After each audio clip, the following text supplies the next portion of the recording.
Hello and welcome to Achievers Academy. ನಾನು ನಿಮ್ಮ ಪ್ರೀತಮ್. ಇವತ್ತಿನ ದಿನಪತ್ರಿಕೆಗಳ ವಿಶ್ಲೇಷಣೆಗೆ ಸ್ವಾಗತ. ಇವತ್ತಿನ ಸಂಚಿಕೆಯನ್ನು ಪ್ರಾರಂಭ ಮಾಡೋಣ. ಮೊದಲನೇ ಸುದ್ದಿ ಹೇಳುತ್ತೆ, PM announces tax payers charter. ನಿನ್ನೆ ಬಹುಮುಖ್ಯವಾದಂತಹ ಒಂದು ಸುಧಾರಣೆಯನ್ನು ನರೇಂದ್ರ ಮೋದಿ ಅವರು ಅನೌನ್ಸ್ ಮಾಡಿದ್ದಾರೆ. ನಿಮಗೆಲ್ಲ ಗೊತ್ತಿರಬೇಕು, NDA ಸರ್ಕಾರ ಜಾರಿಗೆ ಅಸ್ತಿತ್ವಕ್ಕೆ ಬಂದ ಮೇಲೆ ಈ ತೆರಿಗೆ ವ್ಯವಸ್ಥೆಯಲ್ಲಿ ಸಾಕಷ್ಟು ತಿದ್ದುಪಡಿಗಳನ್ನು ಮತ್ತು ಚೇಂಜಸನ್ನು ಮಾಡ್ಕೊಳ್ತಾ ಇದ್ದಾರೆ. ಅದರಲ್ಲಿ ಬಹುಮುಖ್ಯವಾಗಿ ನಿಮಗೆ ಕಾಣಿಸ್ಕೊಳ್ತಕ್ಕಂತಹದ್ದು ಗೂಡ್ಸ್ ಆ್ಯಂಡ್ ಸರ್ವಿಸ್ ಟ್ಯಾಕ್ಸ್. ನಾವೇನು ಸರಕು ಮತ್ತು ಸೇವಾ ತೆರಿಗೆ ಅಂತ ಕರಿತೀವಿ, ಇದನ್ನ 2017ರಲ್ಲಿ ಸಾಂವಿಧಾನಿಕ ತಿದ್ದುಪಡಿಯನ್ನು ಮಾಡುವ ಮೂಲಕ, ಕಾನ್ಸ್ಟಿಟ್ಯೂಷನಲ್ ಅಮೆಂಡ್ಮೆಂಟ್ ಅನ್ನು ಮಾಡುವ ಮೂಲಕ ನಮ್ಮ ದೇಶಾದ್ಯಂತ ಜಾರಿಗೆ ತರಲಾಯಿತು ಒಂದು ಏಕರೂಪದ ಟ್ಯಾಕ್ಸ್ ಸಿಸ್ಟಮ್. ಅಂಡ್ ಅದೇ ರೀತಿ ನಿನ್ನೆ ಮತ್ತೊಂದು ಸುಧಾರಣೆಯನ್ನು ನರೇಂದ್ರ ಮೋದಿ ಅವರು ಅನೌನ್ಸ್ ಮಾಡಿದ್ದಾರೆ. ಅವುಗಳು 3 ಭಾಗಗಳಾಗಿ ನಿಮಗೆ ಕಾಣಿಸ್ತಾ ಇರಬಹುದು. ಅಂಡ್ ಇಲ್ಲಿ ನೋಡ್ತಾ ಹೋಗೋದಾದ್ರೆ ಆ ಒಂದು ಎಂಟೈರ್ ಸ್ಕೀಮ್ಗೆ ಅವರು transparent taxation honouring the honest ಅನ್ನುವಂತಹ ಹೆಸರನ್ನ ಇಟ್ಟಿದ್ದಾರೆ. ಸೊ ಅದು ಹೇಳುವಂತೆ ಈ ಒಂದು ಪಾರದರ್ಶಕ ತೆರಿಗೆ ವ್ಯವಸ್ಥೆ, ಟ್ರಾನ್ಸ್ಪರೆಂಟ್ ಟ್ಯಾಕ್ಸೇಷನ್ ಅಂತ ಹೇಳಿದ್ರೆ ಒಂದು ಪಾರದರ್ಶಕವಾದಂತಹ ತೆರಿಗೆ ವ್ಯವಸ್ಥೆ, ಮತ್ತು ಆನರಿಂಗ್ ದ ಆನೆಸ್ಟ್ ಅಂತ ಹೇಳಿದ್ರೆ ಏನು ಪ್ರಾಮಾಣಿಕ ವ್ಯಕ್ತಿಗಳಿದ್ದಾರೆ ಅವರನ್ನು ಗೌರವಿಸ್ತಕ್ಕಂತಹದ್ದು, ಆನರಿಂಗ್ ದ ಆನೆಸ್ಟ್. ಸೊ ಇಂತಹ ಹೆಸರಿನಲ್ಲಿ ಈ ಒಂದು ಸ್ಕೀಮನ್ನು ಜಾರಿಗೆ ತರಲಾಗ್ತಿದೆ. ಆ್ಯಂಡ್ ಅದರ ಅಡಿಯಲ್ಲಿ ಫೇಸ್ಲೆಸ್ ಅಸೆಸ್ಮೆಂಟ್, ಆ್ಯಂಡ್ ಈ ಭಾಗದಲ್ಲಿ ನೀವು ಗಮನಿಸ್ತಾ ಇರಬಹುದು, ಫೇಸ್ಲೆಸ್ ಅಸೆಸ್ಮೆಂಟ್ ಇರಬಹುದು, ಟ್ಯಾಕ್ಸ್ ಪೇಯರ್ಸ್ ಚಾರ್ಟರ್ ಇರಬಹುದು, ಆ್ಯಂಡ್ ಅದೇ ರೀತಿ ಫೇಸ್ಲೆಸ್ ಅಪೀಲ್ ಸಿಸ್ಟಮ್, ಈ 3ಅನ್ನ ಜಾರಿಗೆ ತರಲಾಗ್ತಾ ಇದೆ. ಆ್ಯಂಡ್ ವಿಶೇಷವಾಗಿ ಗಮನಿಸಬೇಕು, ಈ ಫೇಸ್ಲೆಸ್ ಅಸೆಸ್ಮೆಂಟ್ ಮತ್ತು ಟ್ಯಾಕ್ಸ್ ಪೇಯರ್ಸ್ ಚಾರ್ಟರ್ ಏನಿದೆ ಅದು ತಕ್ಷಣಕ್ಕೇನೆ, ಅಂದರೆ ನಿನ್ನೆಯಿಂದನೇ ಏನು ಮೋದಿ ಅವರು ಘೋಷಣೆಯನ್ನು ಮಾಡಿದ್ರು ಆವಾಗಲಿಂದನೇ ಅದು ಅಸ್ತಿತ್ವಕ್ಕೆ ಬರುತ್ತೆ, ಜಾರಿಗೆ ಬರುತ್ತೆ. ಬಟ್ ಈ ಫೇಸ್ಲೆಸ್ ಅಪೀಲ್ ಸಿಸ್ಟಮ್ ಏನಿದೆ ಅದು ಮಾತ್ರ ನೀವು ವಿಭಾಗದಲ್ಲಿ ನೋಡ್ತಿರೋ ರೀತಿ ಸೆಪ್ಟೆಂಬರ್ 25ನೇ ತಾರೀಕು ಜಾರಿಗೆ ಬರುತ್ತೆ. ನೋಡಿ, ಸೆಪ್ಟೆಂಬರ್ 25ನೇ ಯಾಕೆ ಪಿಕ್ ಮಾಡ್ಕೊಂಡಿದ್ದಾರೆ ಅಂತ ನೀವು ನೋಡೋದಾದ್ರೆ, ಸೆಪ್ಟೆಂಬರ್ 25 ದೀನ್ ದಯಾಳ್ ಉಪಾಧ್ಯಾಯ ಅವರ ಬರ್ತ್ ಆನಿವರ್ಸರಿ, ಜನ್ಮ ದಿನೋತ್ಸವ ಸೆಪ್ಟೆಂಬರ್ 25. ಸೊ ಹಾಗಾಗಿ ನಾವು ಈ ಒಂದು ಆರ್ಟಿಕಲ್ನಲ್ಲಿ ಈ ಫೇಸ್ಲೆಸ್ ಅಸೆಸ್ಮೆಂಟ್ ಅಂದ್ರೆ ಏನು, ಫೇಸ್ಲೆಸ್ ಅಪೀಲ್ ಸಿಸ್ಟಮ್ ಅಂದ್ರೆ ಏನು, ಅದೇ ರೀತಿ ದೀನ್ ದಯಾಳ್ ಉಪಾಧ್ಯಾಯ ಅಂದ್ರೆ ಯಾರು, ಯಾಕೆ ಅವರ ಹುಟ್ಟಿದ ಹಬ್ಬವನ್ನೇ ಈ ಒಂದು ವಿಚಾರಕ್ಕೆ ಆಯ್ಕೆ ಮಾಡಿಕೊಳ್ಳಲಾಗಿದೆ ಅನ್ನುವಂತಹ ಒಂದು ಕಂಟೆಂಟ್ ಅನ್ನು ತಿಳ್ಕೊಳ್ತಾ ಹೋಗೋಣ. ಅಂಡ್ ನಾನು ಆಗ ಹೇಳ್ದಂಗೆ ಈ ಟ್ಯಾಕ್ಸೇಷನ್ ಸಿಸ್ಟಮ್ ಅಲ್ಲಿ ಸಾಕಷ್ಟು ರಿಫಾರ್ಮ್ಸ್ ಅನ್ನ ಈ ಒಂದು ಸರ್ಕಾರ ಜಾರಿಗೆ ತರ್ತಾ ಇದೆ. ಬಿಕಾಸ್ ನಮ್ಮ ದೇಶದಲ್ಲಿ ಒಂದು ಕಾಲದಲ್ಲಿ ಟ್ಯಾಕ್ಸ್ನ ಬಹಳ ಎಕ್ಸ್ಟ್ರಾರ್ಬಿನೆಂಟ್ ಮಾಡಲಾಯಿತು, ಅಂದರೆ ಈ ಒಂದು ಟ್ಯಾಕ್ಸ್ನ ದರವನ್ನು ತುಂಬ ಏರಿಕೆ ಮಾಡಲಾಯಿತು. ಅವಾಗಿಂದನೇ ನಮ್ಮ ದೇಶದಲ್ಲಿ ಒಂದು ಪಿಡುಗು ಕಾಣಿಸ್ಕೊಳ್ತಾ ಇದೆ. ಅದೇನಪ್ಪ ಅಂತ ಹೇಳಿದ್ರೆ ಟ್ಯಾಕ್ಸ್ ಎವೇಷನ್ ಮತ್ತು ಬ್ಲ್ಯಾಕ್ ಮನಿ. ನಾವೇನು ಕಪ್ಪು ಹಣ ಮತ್ತು ತೆರಿಗೆ ವಂಚನೆ ಅಂತ ಕರಿತೀವಿ, ಟ್ಯಾಕ್ಸ್ ಎವೇಷನ್ ಅಂತ ಕರಿತೀವಿ, ಅದು ನಮ್ಮ ದೇಶದಲ್ಲಿ ಸ್ಟಾರ್ಟ್ ಆಗಿದ್ದೆ ಈ ಒಂದು ಟ್ಯಾಕ್ಸ್ನ ದರವನ್ನು ಹೆಚ್ಚಳ ಮಾಡಿದಾಗ. ಯಾಕೆ ಸರ್ಕಾರ ಟ್ಯಾಕ್ಸ್ನ ದರವನ್ನು ಹೆಚ್ಚಳ ಮಾಡಿತು ಅಂತ ಹೇಳಿದ್ರೆ, ಸರ್ಕಾರಕ್ಕೆ ಆದಾಯ ಜಾಸ್ತಿ ಬೇಕಾಗಿತ್ತು, ಹೆಚ್ಚಿನ ಒಂದು ಆದಾಯವನ್ನು ಅವರು ಸಂಪನ್ಮೂಲವನ್ನು ಕ್ರೋಢೀಕರಣ ಮಾಡಿದ್ರು ಅಂತ ಹೇಳಿದ್ರೆ ಅವರು ಈ ಒಂದು ಅಭಿವೃದ್ಧಿ ಕಾರ್ಯಗಳನ್ನು ಹೆಚ್ಚೆಚ್ಚಾಗಿ ಮಾಡಬಹುದು ಅನ್ನುವಂತಹ ಒಂದು ಮಹತ್ವಾಕಾಂಕ್ಷೆ ಇತ್ತು. ಹಾಗಾಗಿ ಟ್ಯಾಕ್ಸ್ ದರವನ್ನು ಬಹಳ ಹಿಂದೆ ನಮ್ಮ ದೇಶದಲ್ಲಿ ಜಾಸ್ತಿ ಮಾಡಿದಾಗ ಈ ಟ್ಯಾಕ್ಸ್ ಎವೇಷನ್ಸ್ ಆ್ಯಂಡ್ ಬ್ಲಾಕ್ ಮನಿ ಅನ್ನುವಂತಹ ಪ್ರಾಬ್ಲಮ್ ಸ್ಟಾರ್ಟ್ ಆಯಿತು. ಬಟ್ ಈಗ ಅದಕ್ಕೆ ಕಂಪ್ಲೀಟ್ ಆಗಿ ಒಂದು ತಿಲಾಂಜಲಿಯನ್ನು ಇಡುವಂತಹ ದೃಷ್ಟಿಯಿಂದ ಸರ್ಕಾರ ಬೇರೆ ಬೇರೆ ಕ್ರಮವನ್ನು ಕೈಗೊಳ್ತಾ ಇದೆ. ಆ್ಯಂಡ್ ಅದಕ್ಕೆ ಹೊಸ ಸೇರ್ಪಡೆ ಅಂತ ಹೇಳಿದ್ರೆ ಈ transparent taxation honouring the honest. So faceless assessment ಅಂದ್ರೆ ಏನು ಅಂತ ತಿಳ್ಕೊಳ್ಳೋಣ. ನೋಡಿ, ಬೇಸಿಕಲಿ ಫೇಸ್ಲೆಸ್ ಅಂದ್ರೆ ಏನು, ಮುಖ ಇಲ್ಲದೆ ಇರೋ ಥರ, ಮುಖರಹಿತ ಅಂದ್ರೆ ಏನು, ಅಲ್ಲಿ ಯಾವುದೇ ಒಬ್ಬ ವ್ಯಕ್ತಿ ರಿಯಲ್ ಆಗಿ ನಿಮ್ಮ ಜೊತೆ ವ್ಯವಹರಿಸಲ್ಲ. ಅಲ್ಲಿ ಏನು ಮಾಡ್ತಾರಪ್ಪ ಅಂತ ಹೇಳಿದ್ರೆ ಈ ಹ್ಯೂಮನ್ ಇಂಟರ್ಫೆರೆನ್ಸನ್ನು ತೆಗೆದು ಹಾಕ್ತಾರೆ. ಅಂದರೆ ಮಾನವನ ಹಸ್ತಕ್ಷೇಪ, ಹ್ಯೂಮನ್ ಇಂಟರ್ಫೆರೆನ್ಸ್ ಅಥವಾ ಮಾನವನ ಹಸ್ತಕ್ಷೇಪವನ್ನು ಅಲ್ಲಿ ತೆಗೆದುಹಾಕಲಾಗುತ್ತೆ. ನೀವು IT ರಿಟರ್ನ್ಸ್ ಫೈಲ್ ಮಾಡ್ತಾ ಇರಬಹುದು ಅಥವಾ ಬೇರೆ ಯಾವುದೇ ವಿಚಾರ ಇರಬಹುದು, ನೀವು ಇನ್ಕಮ್ ಟ್ಯಾಕ್ಸ್ ಡಿಪಾರ್ಟ್ಮೆಂಟ್ನ ವೆಬ್ಸೈಟ್ಗೆ ಹೋಗ್ಬಿಟ್ಟು ಯಾವುದೇ ಒಬ್ಬ ವ್ಯಕ್ತಿಯ ಹಸ್ತಕ್ಷೇಪ ಇಲ್ಲದೇ, ಇಲ್ಲಿ ವ್ಯಕ್ತಿ ಅಂತ ಹೇಳಿದ್ರೆ IT ಆಫೀಸರ್, ಇನ್ಕಮ್ ಟ್ಯಾಕ್ಸ್ ಡಿಪಾರ್ಟ್ಮೆಂಟ್ನ ಅಥವಾ ಆದಾಯ ತೆರಿಗೆಯ ಒಬ್ಬ ಅಧಿಕಾರಿಯ ಹಸ್ತಕ್ಷೇಪ ಇಲ್ಲದೇ ನೀವು ನಿಮ್ಮ ಕೆಲಸಗಳನ್ನ ನಿರ್ವಹಿಸಬಹುದು. ಸೊ ಹಾಗಾಗಿ ಅದನ್ನು ಫೇಸ್ಲೆಸ್ ಅಸೆಸ್ಮೆಂಟ್ ಅಂತ ಕರೆಯಲಾಗುತ್ತೆ. ಸೊ ಅದು ಬಹಳ ಪ್ರಮುಖವಾಗಿ ನಿಮಗೆ ಗೊತ್ತಿರಬೇಕಾಗುತ್ತೆ. ಇದನ್ನು ನಾವು ಆರ್ಟಿಫಿಷಿಯಲ್ ಇಂಟೆಲಿಜೆನ್ಸ್ ಅಥವಾ ಕೃತಕ ಬುದ್ಧಿಮತ್ತೆಯನ್ನು ಬಳಕೆ ಮಾಡ್ತೀವಿ. ಸೊ ನಿಮಗೆ ಆರ್ಟಿಫಿಷಿಯಲ್ ಇಂಟೆಲಿಜೆನ್ಸ್ ಬಗ್ಗೆ ಆರ್ಟಿಕಲ್ಸ್ ಕೊಟ್ಟರು ಅಂತ ಹೇಳಿದ್ರೆ ನೀವು ಖಂಡಿತ ಇಂತಹ ಒಂದು ಕಂಟೆಂಟನ್ನು ಕೂಡ ಇನ್ಕ್ಲೂಡ್ ಮಾಡ್ಕೋಬಹುದು. ಯಾವ ರೀತಿ ಈ ಆರ್ಟಿಫಿಷಿಯಲ್ ಇಂಟೆಲಿಜೆನ್ಸ್ ಅನ್ನುವಂತಹ ಒಂದು ಟೆಕ್ನಾಲಜಿ ನಮ್ಮ ದೇಶದ ಟ್ಯಾಕ್ಸ್ ವ್ಯವಸ್ಥೆಯಲ್ಲೂ ಕೂಡ ತನ್ನ ಒಂದು ಪಾತ್ರವನ್ನು ನಿರ್ವಹಣೆ ಮಾಡ್ತಾ ಇದೆ. ಈ ಅಂತಕ್ಕಂತಹದ್ದು ಈ ಸೈಂಟಿಫಿಕ್ ಕ್ಷೇತ್ರಗಳಿರ್ಬೋದು, ಈವನ್ ಕ್ರೀಡಾ ಕ್ಷೇತ್ರದಲ್ಲೂ ಕೂಡ ಇದು ತನ್ನದೇ ಆದಂತಹ ಒಂದು ಛಾಪನ್ನು ಮೂಡಿಸಿದೆ. ಆ್ಯಂಡ್ ಈಗ ಇದು ಈ ತೆರಿಗೆ ಸಿಸ್ಟಮ್ನಲ್ಲಿ, ಈ ಟ್ಯಾಕ್ಸ್ ಸಿಸ್ಟಮ್ನಲ್ಲೂ ಕೂಡ ತನ್ನ ಒಂದು ಬಳಕೆಯನ್ನು ತೋರ್ಪಡಿಸ್ತಾ ಇದೆ. ಸೊ ಹಾಗಾಗಿ ಬಹಳ ಪ್ರಮುಖವಾಗಿ ಗೊತ್ತಿರಬೇಕಾಗುತ್ತೆ ಆರ್ಟಿಫಿಷಿಯಲ್ ಇಂಟೆಲಿಜೆನ್ಸ್. ಆ್ಯಂಡ್ ಅದನ್ನು ಬಳಕೆ ಮಾಡಿಬಿಟ್ಟು ಫೇಸ್ಲೆಸ್ ಅಸೆಸ್ಮೆಂಟನ್ನು ಜಾರಿಗೆ ತರಲಾಗ್ತಾ ಇದೆ. ಆ್ಯಂಡ್ ಕೆಳಭಾಗದಲ್ಲಿ ಫೇಸ್ಲೆಸ್ ಅಪೀಲ್ ಸಿಸ್ಟಮ್ ಅಂತ ಕೂಡ ನಿಮಗೆ ಕಾಣಿಸ್ತಾ ಇದೆ. ಇದು ತಕ್ಷಣಕ್ಕೆ ನಿಮಗೆ ಅವೈಲೇಬಲ್ ಆಗಿರಲ್ಲ, ಬಿಕಾಸ್ ಸೆಪ್ಟೆಂಬರ್ 25ಕ್ಕೆ ಅದನ್ನು ಸಂಪೂರ್ಣವಾಗಿ ಅಭಿವೃದ್ಧಿಪಡಿಸಿಬಿಟ್ಟು ಲಾಂಚ್ ಮಾಡಬೇಕು ಅನ್ನೋದು ನಮ್ಮ ಕೇಂದ್ರ ಸರ್ಕಾರದ ಒಂದು ಮಹತ್ವಾಕಾಂಕ್ಷೆ. ಆ್ಯಂಡ್ ಫೇಸ್ಲೆಸ್ ಅಪೀಲ್ ಸಿಸ್ಟಮ್ ಅಂತ ಹೇಳಿದ್ರೆ ನೋಡಿ, ಫಾರ್ ಎಕ್ಸಾಂಪಲ್ ಈ IT ಅಂತಕ್ಕಂತಹದ್ದು ಅಥವಾ ಈ ಆದಾಯ ತೆರಿಗೆ ಸಿಸ್ಟಮ್ ಏನಿದೆ ಸಾಕಷ್ಟು ವಿವಾದಗಳು ಬರ್ತಾನೆ ಇರುತ್ತೆ. ಫಾರ್ ಎಕ್ಸಾಂಪಲ್ ಯಾವುದೋ ಒಬ್ಬ ವ್ಯಕ್ತಿಗೆ IT ಡಿಪಾರ್ಟ್ಮೆಂಟಿಂದ ಒಂದು ನೋಟಿಸ್ ಹೋಗುತ್ತೆ, ನೀವು ಇಷ್ಟು ಟ್ಯಾಕ್ಸನ್ನು ಕಟ್ಟಬೇಕಾಗಿತ್ತು, ಕಟ್ಟಿಲ್ಲ, ವಂಚನೆ ಮಾಡಿದ್ದೀರಾ ಅಥವಾ ಟ್ಯಾಕ್ಸ್ ಎವೇಷನ್ ಮಾಡಿದ್ದೀರಾ, ಸೊ ಹಾಗಾಗಿ ಇಷ್ಟು ಲಕ್ಷ ರೂಪಾಯಿ ದಂಡವನ್ನು ಪಾವತಿಸಿ ಅಂತ ಹೇಳಿ ಒಂದು ನೋಟಿಸ್ ಹೋಗುತ್ತೆ. ಖಂಡಿತ ಆ ವ್ಯಕ್ತಿ ಸುಮ್ಮನೆ ಕೂರಲ್ಲ. ಬಿಕಾಸ್ ಆ ವ್ಯಕ್ತಿಯ ಪ್ರಕಾರ ತನ್ನ ಅಧಿಕೃತ ಆದಾಯ ಮೂಲಕ್ಕೆ ಎಷ್ಟು ಒಂದು ಸ್ಲ್ಯಾಬನ್ನು, ಎಷ್ಟು ಟ್ಯಾಕ್ಸನ್ನು ಕಟ್ಟಬೇಕಾಗಿತ್ತು ಅಷ್ಟನ್ನು ಆತ ಪಾವತಿ ಮಾಡಿದ್ದಾನೆ. ಸೊ ಹಾಗಾಗಿ ಆತ ಖಂಡಿತ ಇದರ ಮೇಲೆ ಅಪೀಲ್ ಹೋಗ್ತಾನೆ. ಅಪೀಲ್ ಅಂದ್ರೆ ಏನು? ಮೇಲ್ಮನವಿ. ಕ್ರಿಕೆಟ್ನಲ್ಲೂ ಕೂಡ ಅಂಪೈರ್ಗೆ ಅಪೀಲ್ ಮಾಡ್ತಾರೆ ಅಂತ ನೋಡಿರ್ತೀರಾ. ಸೊ ಅಪೀಲ್ ಅಂದರೆ ಮನವಿ ಮಾಡ್ತಕ್ಕಂಥದ್ದು. ಸೊ ಈ ಮನವಿ ಮಾಡಬೇಕಾದ್ರೂ ಕೂಡ ಇನ್ಮುಂದೆ ಫೇಸ್ಲೆಸ್ ಆಗಿರುತ್ತೆ. ನೋಡಿ, ಇದುವರೆಗೂ ಏನಾಗ್ತಿತ್ತಪ್ಪ ಅಂತ ಹೇಳಿದ್ರೆ ಆ ಸ್ಥಳೀಯ IT ಕಚೇರಿಗೆ ಅವ್ರು ಹೋಗಬೇಕಾಗಿತ್ತು, ಆದಾಯ ತೆರಿಗೆ ಇಲಾಖೆಯ ಕಚೇರಿಗೆ ಹೋಗ್ಬಿಟ್ಟು ತಮ್ಮ ಒಂದು ವಿವಾದವನ್ನು ಬಗೆಹರಿಸ್ಕೊಳ್ಳಲಿಕ್ಕೆ ಅವರು ಪ್ರಯತ್ನವನ್ನು ಪಡಬೇಕಾಗಿತ್ತು, ಮನವಿಯನ್ನು ಸಲ್ಲಿಸಬೇಕಾಗಿತ್ತು. ಬಟ್ ಅಲ್ಲಿ ಇರತಕ್ಕಂತಹ ಅಧಿಕಾರಿ ಕೆಲವೊಮ್ಮೆ ಬಯಾಸ್ಡ್ ಆಗಿ ಬಿಹೇವ್ ಮಾಡಬಹುದು, ಅಥವಾ ಅವರು ಯಾರ್ದೋ ಪರವಾಗಿ ಯಾರ್ದೋ ವಿರುದ್ಧವಾಗಿ ಕೆಲಸವನ್ನು ಮಾಡಬಹುದು. ಸೊ ಹಾಗಾಗಿ ಈ ಒಂದು ಎಲಿಮೆಂಟನ್ನು ತೆಗೆದುಹಾಕಬೇಕು ಅನ್ನೋ ದೃಷ್ಟಿಯಿಂದ ಫೇಸ್ಲೆಸ್ ಅಪೀಲ್ ಸಿಸ್ಟಮ್ ಇದೆ. ಈ ಮೂಲಕ ಆ ವ್ಯಕ್ತಿ ಒಂದು ಮೊಕದ್ದಮೆಯನ್ನು ಅಥವಾ ಒಂದು ಮನವಿಯನ್ನು ಸಲ್ಲಿಸಿದ ಅಂತ ಹೇಳಿದ್ರೆ ಆತನ ಕೇಸನ್ನು ಯಾರು ನಮ್ಮ ದೇಶದ ಯಾವುದೇ ಮೂಲೆಯಲ್ಲಿ ಇರತಕ್ಕಂತಹ ಆದಾಯ ತೆರಿಗೆ ಇಲಾಖೆಯ ಅಧಿಕಾರಿ ಆ ಒಂದು ಕೇಸನ್ನು ಹ್ಯಾಂಡಲ್ ಮಾಡಬಹುದು, ಸ್ಕ್ರೂಟನೈಸ್ ಮಾಡಬಹುದು. ಸೊ ಆತನಿಗೂ ಇಬ್ಬರಿಗೂ ಕೂಡ ಲಿಂಕ್ ಇರಲ್ಲ, ಅಲ್ಲಿ ಕರಪ್ಷನ್ ಆಗಲಿಕ್ಕೆ ಅಥವಾ ಭ್ರಷ್ಟಾಚಾರ ನಡೀಲಿಕ್ಕೆ ಯಾವುದೇ ಒಂದು ಚಾನ್ಸ್ ಇಲ್ಲ. ಬಹಳ ಒಂದು ಟ್ರಾನ್ಸ್ಪರೆಂಟಾಗೆ ಮತ್ತು ಬಹಳ ಒಂದು ನೈಜವಾದಂತಹ ರೀತಿಯಲ್ಲಿ ಅಲ್ಲಿ ಆತನ ಒಂದು ವಿವಾದವನ್ನು ಬಗೆಹರಿಸಿಕೊಳ್ಳುವಂತಹ ಚಾನ್ಸನ್ನು ಈ ಟ್ಯಾಕ್ಸ್ ಪೇಯರ್ಸ್ಗೆ, ತೆರಿಗೆದಾರರಿಗೆ ಸರ್ಕಾರ ಕೊಡ್ತಾ ಇದೆ. ಸೊ ಫೇಸ್ಲೆಸ್ ಅಪೀಲ್ ಸಿಸ್ಟಮ್ ಬಹಳ ಪ್ರಮುಖವಾಗಿರುತ್ತೆ. ಆ್ಯಂಡ್ ನಾನು ಆಗಲೇ ಹೇಳ್ದಂಗೆ ಸೆಪ್ಟೆಂಬರ್ 25ಕ್ಕೆ ಅದನ್ನು ಲಾಂಚ್ ಮಾಡಲಾಗುತ್ತೆ. ಬಿಕಾಸ್ ಅವತ್ತು ದೀನ್ ದಯಾಳ್ ಉಪಾಧ್ಯಾಯ, ಪಂಡಿತ್ ದೀನ್ ದಯಾಳ್ ಉಪಾಧ್ಯಾಯ ಅಂತೇಳಿ ಇವರ ಒಂದು ಜನ್ಮದಿನ. ಸೊ ಉಪಾಧ್ಯಾಯ ಅಂದರೆ ಯಾರು? ಬಹಳ ಹಿಂದೆ ನಾನು ಹೇಳಿದ್ದೇನೆ, ಕೆಲವರು ಕನ್ಫ್ಯೂಷನ್ ಕೂಡ ಮಾಡ್ಕೊಳ್ತಾರೆ. ಶ್ಯಾಮ್ ಪ್ರಸಾದ್ ಮುಖರ್ಜಿ ಅವ್ರ ಮಧ್ಯೆನೂ ಮತ್ತು ದೀನ್ ದಯಾಳ್ ಉಪಾಧ್ಯಾಯ ಅವ್ರ ಮಧ್ಯೆ ಕನ್ಫ್ಯೂಷನ್ ಮಾಡ್ಕೊಳ್ತಾರೆ. ಬಟ್ ಶ್ಯಾಮ್ ಪ್ರಸಾದ್ ಮುಖರ್ಜಿನೇ ಬೇರೆ, ದೀನ್ ದಯಾಳ್ ಉಪಾಧ್ಯಾಯ ಅವರೇ ಬೇರೆ. ಬಟ್ ಇಬ್ರು ಕೂಡ ಈಗೇನು ಪ್ರಸಕ್ತವಾಗಿ ಭಾರತೀಯ ಜನತಾ ಪಕ್ಷ BJP ಇದೆಯೋ ಅದಕ್ಕಿಂತ ಮುಂಚೆ ನಮ್ಮ ದೇಶದಲ್ಲಿ ಅಸ್ತಿತ್ವದಲ್ಲಿದ್ದಂತಹ ಭಾರತೀಯ ಜನಸಂಘ BJS ಅಂತ ಒಂದು ಪಕ್ಷ ಜಾರಿಯಲ್ಲಿದ್ದು, ಆ ಒಂದು ಪಕ್ಷದಲ್ಲೂ ಕೂಡ ಜನಸಂಘದಲ್ಲಿ BJSನಲ್ಲಿ ಇವರಿಬ್ಬರು ಕೂಡ ಪ್ರಮುಖವಾದಂತಹ ಪಾತ್ರವನ್ನು ನಿರ್ವಹಣೆ ಮಾಡಿದರು. ಆ್ಯಂಡ್ ಶ್ಯಾಮ್ ಪ್ರಸಾದ್ ಮುಖರ್ಜಿ ಅವರು ಯಾಕೆ ಫೇಮಸ್ ಅಲ್ಲಿದ್ದಾರೆ ಅಂತ ಹೇಳಿದ್ರೆ, ಇತ್ತೀಚೆಗಷ್ಟೇ ಅವರ ಹೆಸರನ್ನ ಕೋಲ್ಕತ್ತಾದಲ್ಲಿ ಕಂಡುಬರ್ತಕ್ಕಂತಹ ಪೋರ್ಟ್ ಅಥವಾ ಕೋಲ್ಕತ್ತಾದ ಬಂದರೇನಿದೆ ಆ ಒಂದು ಬಂದರಿಗೆ ಶ್ಯಾಮ್ ಪ್ರಸಾದ್ ಮುಖರ್ಜಿ ಅವರನ್ನ ಹೆಸರನ್ನ ಇಡುವುದಾಗಿ ನರೇಂದ್ರ ಮೋದಿ ಅವರೇ ಈ ವರ್ಷದ ಶುರುವಿನಲ್ಲಿ ಒಂದು ಘೋಷಣೆಯನ್ನು ಮಾಡಿದರು.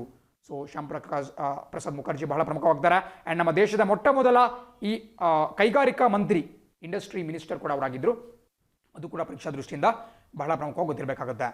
ಅದೇ ನಾವು ದೀನ್ ದಯಾಳ್ ಉಪಾಧ್ಯಾಯ ಅವ್ರ ಬಗ್ಗೆ ನೋಡೋದಾದ್ರೆ, ಇವರು ಕೂಡ ಈ ಭಾರತೀಯ ಜನಸಂಘ ಏನಿದೆ ಅದರ ಅಧ್ಯಕ್ಷರು ಕೂಡ ಆಗಿದ್ದರು.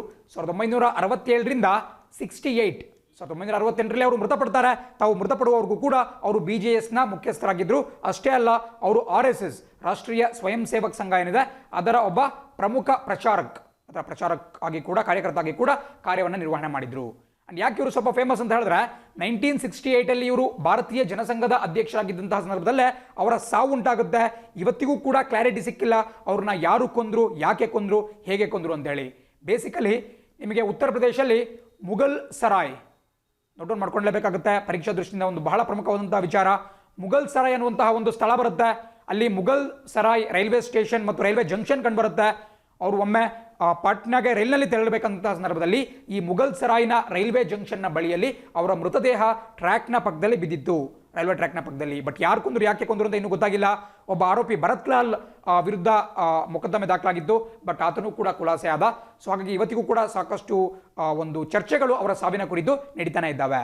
ಆ್ಯಂಡ್ ಯಾಕೆ ಇದು ಇನ್ನೊಂದು ಸ್ವಲ್ಪ ನ್ಯೂಸಲ್ಲಿ ಇತ್ತು ಅಂತ ಹೇಳಿದ್ರೆ, 2018ನೇ ಇಸ್ವಿಯಲ್ಲಿ ಈ ಮುಘಲ್ ಸರಾಯ್ ರೈಲ್ವೆ ಸ್ಟೇಷನ್ ಏನಿದೆ ಆ ಒಂದು ರೈಲ್ವೆ ಸ್ಟೇಷನ್ನ ಹೆಸರನ್ನ ಉತ್ತರ ಪ್ರದೇಶದ ಮುಖ್ಯಮಂತ್ರಿ ಯೋಗಿ ಆದಿತ್ಯನಾಥ್ ಅವರು ಮುಘಲ್ ಸರಾಯಿಂದ ತೆಗೆದಾಕ್ಬಿಟ್ಟು ದೀನ್ ದಯಾಳ್ ಉಪಾಧ್ಯಾಯ ರೈಲ್ವೆ ಸ್ಟೇಷನ್ ಅಂತ ಹೇಳಿ ಮರುನಾಮಕರಣ ಮಾಡಿದ್ರು.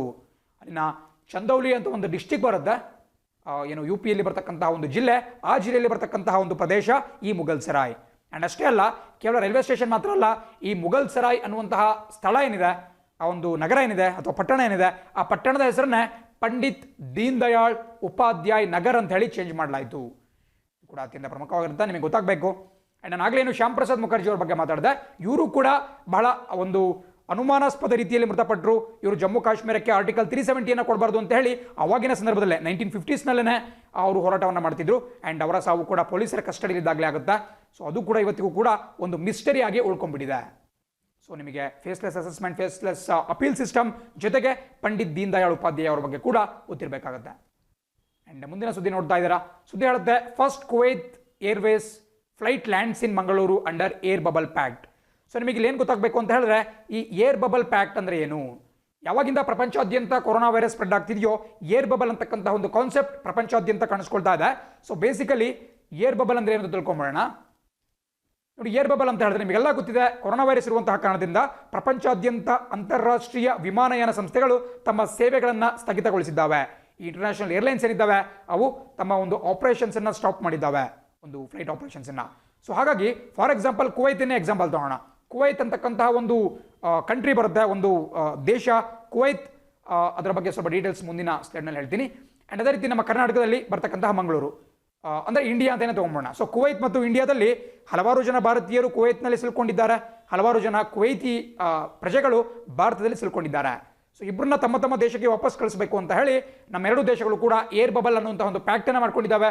ಬೇಸಿಕಲಿ ಏರ್ ಬಬಲ್ ಅಂತ ಹೇಳಿದ್ರೆ ಕುವೈತ್ನ ಯಾವುದೋ ಒಂದು ವಿಮಾನ, ಅಲ್ಲಿನ ಆ ಒಂದು ದೇಶಕ್ಕೆ ಸೇರಿದಂತಹ ವಿಮಾನ ಅಲ್ಲಿರ್ತಕ್ಕಂತಹ ಭಾರತೀಯರನ್ನ ಹೊತ್ಕೊಂಡು ಭಾರತಕ್ಕೆ ಬಂದು ಡ್ರಾಪ್ ಮಾಡಿ ಭಾರತದಲ್ಲಿರ್ತಕ್ಕಂತಹ ಅವರ ದೇಶದ ಪ್ರಜೆಗಳನ್ನು ವಾಪಸ್ ಕರೆದುಕೊಂಡು ಹೋಗ್ಬೋದು. ಸೊ ರೀಪ್ಯಾಟ್ರಿಯೇಟ್ ಮಾಡಬಹುದು. ಮುಂಚೆ ಏನಾಗ್ತಿತ್ತಪ್ಪ ಅಂತ ಹೇಳಿದ್ರೆ, ಫಾರ್ ಎಕ್ಸಾಂಪಲ್ ಅಮೆರಿಕಾನೇ ತಗೊಳ್ಳೋಣ. ಅಮೆರಿಕಾದಲ್ಲಿ ಕೆಲವು ಜನ ಭಾರತೀಯರು ಸಿಲುಕೊಂಡಿದ್ದಾರೆ, ಅವ್ರನ್ನ ವಾಪಸ್ ಕರ್ಕೊಂಬರ್ಬೇಕು ಅಂತ ಹೇಳಿದ್ರೆ ನಮ್ಮ ಭಾರತದಿಂದ ಒಂದು ಏರ್ ಇಂಡಿಯಾ ಫ್ಲೈಟ್, ನಮ್ಮ ಸರ್ಕಾರಿ ಒಡೆತನದ ವಿಮಾನಯಾನ ಸಂಸ್ಥೆ ಏರ್ ಇಂಡಿಯಾದಿಂದ ಒಂದು ವಿಮಾನವನ್ನು ನಾವು ಖಾಲಿಯಾಗಿ ಕಳಿಸ್ಕೊಡ್ಬೇಕಾಗಿತ್ತು ಅಮೆರಿಕಕ್ಕೆ. ಆ್ಯಂಡ್ ಅಲ್ಲಿ ಹೋಗ್ಬಿಟ್ಟು ಅವರು ಎಷ್ಟು ಜನ ಪ್ರಜೆಗಳು ಸಿಲ್ಕೊಂಡಿದ್ದಾರೆ ಅವ್ರನ್ನ ಕರ್ಕೊಂಡು ವಾಪಸ್ ಬರಬೇಕಾಗ್ತಿತ್ತು. ಇದರಿಂದ ಲಾಸಸ್ ಉಂಟಾಗ್ತಾ ಇತ್ತು, ನಮ್ಮ ವಿಮಾನಯಾನ ಸಂಸ್ಥೆಗೂ ಲಾಸ್ ಆಗ್ತಿತ್ತು. ಆ್ಯಂಡ್ ತ್ವರಿತಗತಿಯಲ್ಲಿ ಈ ಸಾಗಾಟವನ್ನು ಮಾಡುವುದು ಕೂಡ ತೊಂದರೆ ಆಗ್ತಿತ್ತು. ಆ್ಯಂಡ್ ಸಿಮಿಲರ್ಲಿ ಅಮೆರಿಕಾದ ಯಾವುದೋ ಒಂದು ಏರ್ಲೈನ್ಸ್ ನ ವಿಮಾನ ಭಾರತಕ್ಕೆ ಖಾಲಿಯಾಗಿ ಬಂದು ಇಲ್ಲಿನ ಅಮೆರಿಕನ್ ಪ್ರಜೆಗಳನ್ನು ಕರ್ಕೊಂಡು ಹೋಗಬೇಕಾಗಿತ್ತು. ಆ್ಯಂಡ್ ಇಂತಹ ಒಂದು ಪರಿಸ್ಥಿತಿಯನ್ನು ತೊಡೆದಾಕಬೇಕು ಅಂತ ಹೇಳಿ ಏರ್ ಬಬಲ್ ಪ್ಯಾಕ್ಟನ್ನು ಮಾಡ್ಕೊಳ್ಳಲಾಗಿದೆ. ಸೊ ಏರ್ ಬಬಲ್ ಪ್ಯಾಕ್ಟಲ್ಲಿ ಏನಾಗುತ್ತಪ್ಪ ಅಂತ ಹೇಳಿದ್ರೆ, ಈ ಒಂದು ಅಂತಾರಾಷ್ಟ್ರೀಯ ಮಟ್ಟದಲ್ಲಿ ವಿಮಾನಯಾನ ಸೇವೆ ಮರುಪ್ರಾರಂಭಗೊಂಡಿಲ್ಲ, ಆದರೂ ಕೂಡ ಈ ಫಾರ್ ಎಕ್ಸಾಂಪಲ್ ಕುವೈತಿಂದ ಒಂದು ವಿಮಾನ ಬರುತ್ತೆ, ಅವರು ಖಾಲಿ ಬರಲ್ಲ, ಬದಲಾಗಿ ಭಾರತೀಯ ವ್ಯಕ್ತಿಗಳೇನು ಕುವೈತ್ನಲ್ಲಿ ಸಿಲ್ಕೊಂಡಿದ್ದಾರೆ ಅವ್ರನ್ನ ಕರ್ಕೊಂಡು ಬರುತ್ತೆ. ಸೊ ಇದರಿಂದ ನಮ್ಮ ಭಾರತೀಯ ನಾಗರಿಕರಿಗೂ ಹೆಲ್ಪ್ ಆದಂಗಾಗುತ್ತೆ. ಆ್ಯಂಡ್ ಕುವೈತ್ನ ಏರ್ಲೈನ್ಸ್ಗೆ ಸ್ವಲ್ಪ ಹಣ ಕೂಡ ಉಳಿತಾಯ ಆದಂಗಾಗುತ್ತೆ. ಆ್ಯಂಡ್ ಸಿಮಿಲರ್ಲಿ ಭಾರತದಿಂದ ಒಂದು ವಿಮಾನ ಕುವೈತಿ ಪ್ರಜೆಗಳನ್ನ ಕರ್ಕೊಂಡ್ಬಿಟ್ಟು ಅಲ್ಲಿಗೆ ಹೋಗಿ ಅಲ್ಲಿಂದ ಭಾರತೀಯರನ್ನ ವಾಪಸ್ ಕರ್ಕೊಂಡ್ಬರುತ್ತೆ. ನಿಮಗೆಲ್ಲ ಒಂದೇ ಭಾರತ್ ಮಿಷನ್ ಕೂಡ ಗೊತ್ತಿದೆ. ಒಂದೇ ಭಾರತ್ ಮಿಷನ್ ಅಂದರೆ ಇದೇ ಥರ ಮಾಡ್ತಾ ಇದ್ರು. ಬಟ್ ಇನ್ನು ಮುಂದೆ ಏರ್ ಬಬಲ್ ಪ್ಯಾಕ್ಟ್ ಇರೋದ್ರಿಂದ ಸ್ವಲ್ಪ ರಿಲ್ಯಾಕ್ಸೇಷನ್ ಕೊಟ್ಟಿರ್ತಾರೆ. ಆ ದೇಶದ ವಿಮಾನ ಈ ಒಂದು ನಿರ್ಬಂಧದ ನಡುವೆ ಕೂಡ ನಮ್ಮ ದೇಶದ ಏರ್ಪೋರ್ಟ್ನಲ್ಲಿ ಬಂದು ಲ್ಯಾಂಡ್ ಆಗಬಹುದು ಮತ್ತು ಇಲ್ಲಿಂದ ಅವರ ಒಂದು ಪ್ರಜೆಗಳನ್ನು ಕರ್ಕೊಂಡು ಹೋಗ್ಬೋದು. ಇದರಿಂದ ಎರಡು ದೇಶಗಳಿಗೆ ಕೂಡ ಅಡ್ವಾಂಟೇಜ್ ಆಗುತ್ತೆ. ಖಂಡಿತ ಪರೀಕ್ಷೆಯಲ್ಲಿ ಕೇಳಬಹುದು, ಏರ್ ಬಬಲ್ ಕೆಳಗಿನ ಯಾವ ವಿಚಾರಕ್ಕೆ ಸಂಬಂಧಿಸುತ್ತೆ ಅಂತ ಹೇಳಿದ್ರೆ, ಏನು ಬೇರೆ ಬೇರೆ ದೇಶಗಳಲ್ಲಿ ಸಿಲ್ಕೊಂಡಿರ್ತಕ್ಕಂತಹ ನಾಗರಿಕರನ್ನ ವಾಪಸ್ ತಮ್ಮ ತಮ್ಮ ದೇಶಗಳಿಗೆ ಕಳಿಸ್ಕೊಡತಕ್ಕಂತಹ ವ್ಯವಸ್ಥೆಯನ್ನ ನಾವು ಏರ್ ಬಬಲ್ ಅಂತ ಕರಿತೀವಿ. ಏರ್ ಬಬಲ್ ಪ್ಯಾಕ್ಟ್ ಅಂತ ಹೇಳಿದ್ರೇನು, ಒಪ್ಪಂದ ಅಂತ ಕರಿಬಹುದು ಕನ್ನಡದಲ್ಲಿ. ಅದೇ ರೀತಿ ನಿಮಗೆ ಕುವೈತ್ ಬಗ್ಗೆ ಕೂಡ ಡೀಟೇಲ್ಸ್ ನಾನು ಹೇಳಿದ್ದೀನಿ. ಕುವೈತ್ ಸಿಟಿ ಅನ್ನೋದು ಅದರ ಒಂದು ಕ್ಯಾಪಿಟಲ್ ಸಿಟಿ ಆಗಿರುತ್ತೆ. ಆ್ಯಂಡ್ ಕುವೈತ್ನಲ್ಲಿ ಸಾಕಷ್ಟು ಜನ ಭಾರತೀಯ ಕಾರ್ಮಿಕರು ಅಲ್ಲಿ ನಿಲ್ಲಿಸಿದ್ದಾರೆ. ಆ್ಯಂಡ್ ಅವ್ರನ್ನ ವಾಪಸ್ ಕರ್ಕೊಂಡ್ಬರಲಿಕ್ಕೆ ಸರ್ಕಾರಗಳು ಒಂದು ಪ್ರಯತ್ನವನ್ನು ಪಟ್ಟಿದ್ದಾವೆ. ಆ್ಯಂಡ್ ಈ ಭಾಗದಲ್ಲಿ ನಿಮಗೆ ಕುವೈತ್ನ ಮ್ಯಾಪ್ ಕೂಡ ಕಾಣಿಸ್ತಾ ಇದೆ. ಆಗಲೇ ಹೇಳಿದೆ ಕುವೈತ್ ಬಗ್ಗೆ ಎಕ್ಸ್ಟ್ರಾ ಡೀಟೇಲ್ಸ್ ಕೊಡ್ತೀನಿ ಅಂತ ಹೇಳಿ. ಸೊ ಇಲ್ಲಿ ನಿಮಗೆ ಕಾಣಿಸ್ತಾ ಇದೆ ಕುವೈತ್ನ ಒಂದು ಮ್ಯಾಪ್. ಕುವೈತ್ ಸಿಟಿ ಅಂತಕ್ಕಂತಹದ್ದು ಕುವೈತ್ನ ಕ್ಯಾಪಿಟಲ್ ಸಿಟಿ ಆಗಿರುತ್ತೆ. ಆ್ಯಂಡ್ ನಿಮಗೆ ಈ ಭಾಗದಲ್ಲಿ ಕಾಣಿಸ್ತಾ ಇರಬಹುದು ಪರ್ಷಿಯನ್ ಗಲ್ಫ್. ನಮಗೆ ಈ ಒಂದು ಗಲ್ಫ್ ದೇಶಗಳ ಒಂದು ಮ್ಯಾಪನ್ನು ನಾವು ಗಮನಿಸ್ತಾ ಹೋಗೋದಾದ್ರೆ ನಮಗೆ ಮೂರು ಬಹಳ ಪ್ರಮುಖವಾದಂತಹ ಸ್ಥಳಗಳು ಕಂಡು ಬರ್ತಾ ಹೋಗುತ್ತೆ. ಇಲ್ಲಿ ನಿಮಗೆ ರೆಡ್ ಸಿ ಕಂಡು ಬಂದರೆ ಇಲ್ಲಿ ಗಲ್ಫ್ ಆಫ್ ಏಡನ್ ಕಂಡು ಬರುತ್ತೆ. ಆ್ಯಂಡ್ ಈ ಭಾಗದಲ್ಲಿ ನಿಮಗೆ ಪರ್ಷಿಯನ್ ಗಲ್ಫ್. ಆ್ಯಂಡ್ ಅದಕ್ಕಿಂತ ಸ್ವಲ್ಪ ನೀವು ಮುಂದೆ ಬಂದ್ರಿ ಅಂತ ಹೇಳಿದ್ರೆ 100% ನಿಮಗೆ ಒಂದು ಇಂಪಾರ್ಟೆಂಟ್ ಆದಂತಹ ಪ್ಲೇಸ್ ಕಾಣಿಸ್ಕೊಳ್ಳುತ್ತೆ. ಹಿಂದೆ ಕೂಡ ನಾನು ನಿಮಗೆ ಆ ಒಂದು ಸ್ಥಳದ ಬಗ್ಗೆ ನಿಮಗೆ ಡಿಸ್ಕಸ್ ಮಾಡಿದ್ದೆ. ನಾವೇನು ಸ್ಟ್ರೈಟ್ಸ್ ಬಗ್ಗೆ ಮಾತಾಡ್ತಾ ಹೋಗ್ತೀವಿ, ಪ್ರಪಂಚದಾದ್ಯಂತ ಜಲಸಂಧಿಗಳ ಬಗ್ಗೆ, ಅದರಲ್ಲಿ ಪ್ರಮುಖವಾದಂತಹ ಒಂದು ಜಲಸಂಧಿ ಕೂಡ ನಮಗೆ ಈ ಭಾಗದಲ್ಲಿ ಕಂಡುಬರುತ್ತೆ. ಸೊ ಅಲ್ಲಿಂದನೇ ಸಾಕಷ್ಟು ಹೆಚ್ಚಿನ ಸಂಖ್ಯೆಯ ಒಂದು ತೈಲ ಸಾಗಾಟ, ಈ ಆಯಿಲ್ ಟ್ರಾನ್ಸ್ಪೋರ್ಟೇಷನ್ ನಡೀತಾ ಹೋಗುತ್ತೆ. ಬಿಕಾಸ್ ನಿಮಗೆಲ್ಲ ಗೊತ್ತು, ಈ ಭಾಗದಲ್ಲಿ ಏನು ಇರಾನ್ ಇರಬಹುದು, ಇರಾಕ್ ಇರಬಹುದು, ಕುವೈತ್, ಸೌದಿ ಅರೇಬಿಯಾ, UAE ಇವೆಲ್ಲವೂ ಕೂಡ ತೈಲವನ್ನು ಹೊಂದಿರತಕ್ಕಂತಹ ದೇಶಗಳು, ಆಯಿಲ್ ರಿಚ್ ಕಂಟ್ರೀಸ್. ಸೊ ಹಾಗಾಗಿ ಈ ಒಂದು ಚಿಕ್ಕ ಜಲಸಂಧಿಯ ಮೂಲಕ ಅಲ್ಲಿನ ಒಂದು ತೈಲ ಎಕ್ಸ್ಪೋರ್ಟ್ ಆಗುತ್ತೆ. ಸೊ ಇಲ್ಲಿ ಕಂಡುಬರ್ತಕ್ಕಂತಹ ಜಲಸಂಧಿಯನ್ನು ಅಥವಾ ಸ್ಟ್ರೈಟನ್ನು ನಾವು ಸ್ಟ್ರೈಟ್ ಆಫ್ ಹಾರ್ಮುಜ್ ಅಂತ ಕರಿತೀವಿ. ಹಿಂದಿನ ಕ್ಲಾಸ್ನಲ್ಲಿ ಹೇಳಿದ್ದೇನೆ, ಕೆಲವು ರಿಪೋರ್ಟ್ಗಳ ಪ್ರಕಾರ ಪ್ರಪಂಚದ 1/3 ಭಾಗ 1/3 ಅಂದರೆ 1/3 ಭಾಗದಷ್ಟು ತೈಲ ಇಲ್ಲೇ ಸಾಗಾಟನೆ ಆಗುತ್ತೆ. ಇನ್ನು ಕೆಲವು ರಿಪೋರ್ಟ್ಸ್ ಪ್ರಕಾರ 20% ಆಫ್ ಆಯಿಲ್ ಇಲ್ಲೇ ಎಕ್ಸ್ಪೋರ್ಟ್ ಆಗುತ್ತೆ. ಸೊ ಬಹಳ ಪ್ರಮುಖವಾದಂತಹ ಒಂದು ಸ್ಥಳ ಸ್ಟ್ರೈಟ್ ಆಫ್ ಹಾರ್ಮುಜ್ನಲ್ಲಿ ಇತ್ತೀಚೆಗಷ್ಟೇ ಇರಾನ್ನ ಒಂದು ಪ್ರಾಫಿಟ್ 14 ಅಂತಕ್ಕಂತಹ ಒಂದು ಡ್ರಿಲ್ಲನ್ನು ಕೂಡ ಮಾಡಿತ್ತು, ಸಮರಾಭ್ಯಾಸವನ್ನು ಕೂಡ ಮಾಡಿತ್ತು. ಸೊ ಹಾಗಾಗಿ ಸಾಕಷ್ಟು ವಾಲಟೈಲ್ ಆಗಿರ್ತಕ್ಕಂಥ ಒಂದು ಪ್ರದೇಶ ಅಂತಲೇ ನಾವು ಗುರುತಿಸಬಹುದು. ಸೊ ಈ ಒಂದು ಮ್ಯಾಪ್ ಕೂಡ ಬಹಳ ಪ್ರಮುಖವಾಗಿರುತ್ತೆ. ಆ್ಯಂಡ್ ಪರ್ಷಿಯಾ ಅಂತ ಹೇಳಿದ್ರೆ ಏನು, ಪರ್ಷಿಯನ್ ಗಲ್ಫ್ ಅಂತ ಯಾಕೆ ಇಟ್ಟಿದ್ದಾರೆ ಅಂತ ಹೇಳಿದ್ರೆ ಇರಾನ್ ದೇಶದ ಪುರಾತನ ಹೆಸರು ಪರ್ಷಿಯಾ ಆಗಿತ್ತು. ಪರ್ಷಿಯಾ ಅಂತ ಹೇಳಿದ್ರೆ ಬೇರೆ ಯಾವುದೂ ಅಲ್ಲ, ಇರಾನ್. ಸೊ ಹಾಗಾಗಿ ಈ ಒಂದು ಗಲ್ಫನ್ನು, ಈ ಒಂದು ಪ್ರದೇಶವನ್ನು ನಾವು ಪರ್ಷಿಯನ್ ಗಲ್ಫ್ ಅಂತ ಕರಿತೀವಿ. ಅಲ್ಲಿ ನಮಗೆ ಕುವೈತ್ ಕಾಣಕ್ಕೆ ಸಿಗುತ್ತೆ. ಮುಂದಿನ ಸುದ್ದಿ ನೋಡ್ತಾ ಹೋಗೋಣ. ಸುದ್ದಿ ಹೇಳುತ್ತೆ, India announces $500 million package for the Maldives. ನೋಡಿ, ಇದಂತೂ ಅತ್ಯಂತ ಪ್ರಮುಖವಾದಂಥ ವಿಚಾರ. ಇಲ್ಲಿ ಕೆಲವು ಪ್ರಮುಖವಾದಂಥ ಡೀಟೇಲ್ಸ್ ನಾವು ತಿಳ್ಕೊಳ್ತಾ ಹೋಗೋಣ. ನೋಡಿ, ಇವತ್ತಿನ ಸುದ್ದಿ ಏನು ಹೇಳುತ್ತಪ್ಪ ಅಂತ ಹೇಳಿದ್ರೆ, ಭಾರತ ಮಾಲ್ಡೀವ್ಸ್ ದೇಶಕ್ಕೆ ಸುಮಾರು $500 million ಮೊತ್ತದ ಒಂದು ಪ್ಯಾಕೇಜನ್ನು, ವಿಶೇಷ ಆರ್ಥಿಕ ಪ್ಯಾಕೇಜನ್ನು ಕೊಡ್ತೀನಿ ಅಂತ ಹೇಳಿ ನೆನ್ನೆ ಘೋಷಣೆ ಮಾಡಿದೆ. ನೆನ್ನೆ ಭಾರತದ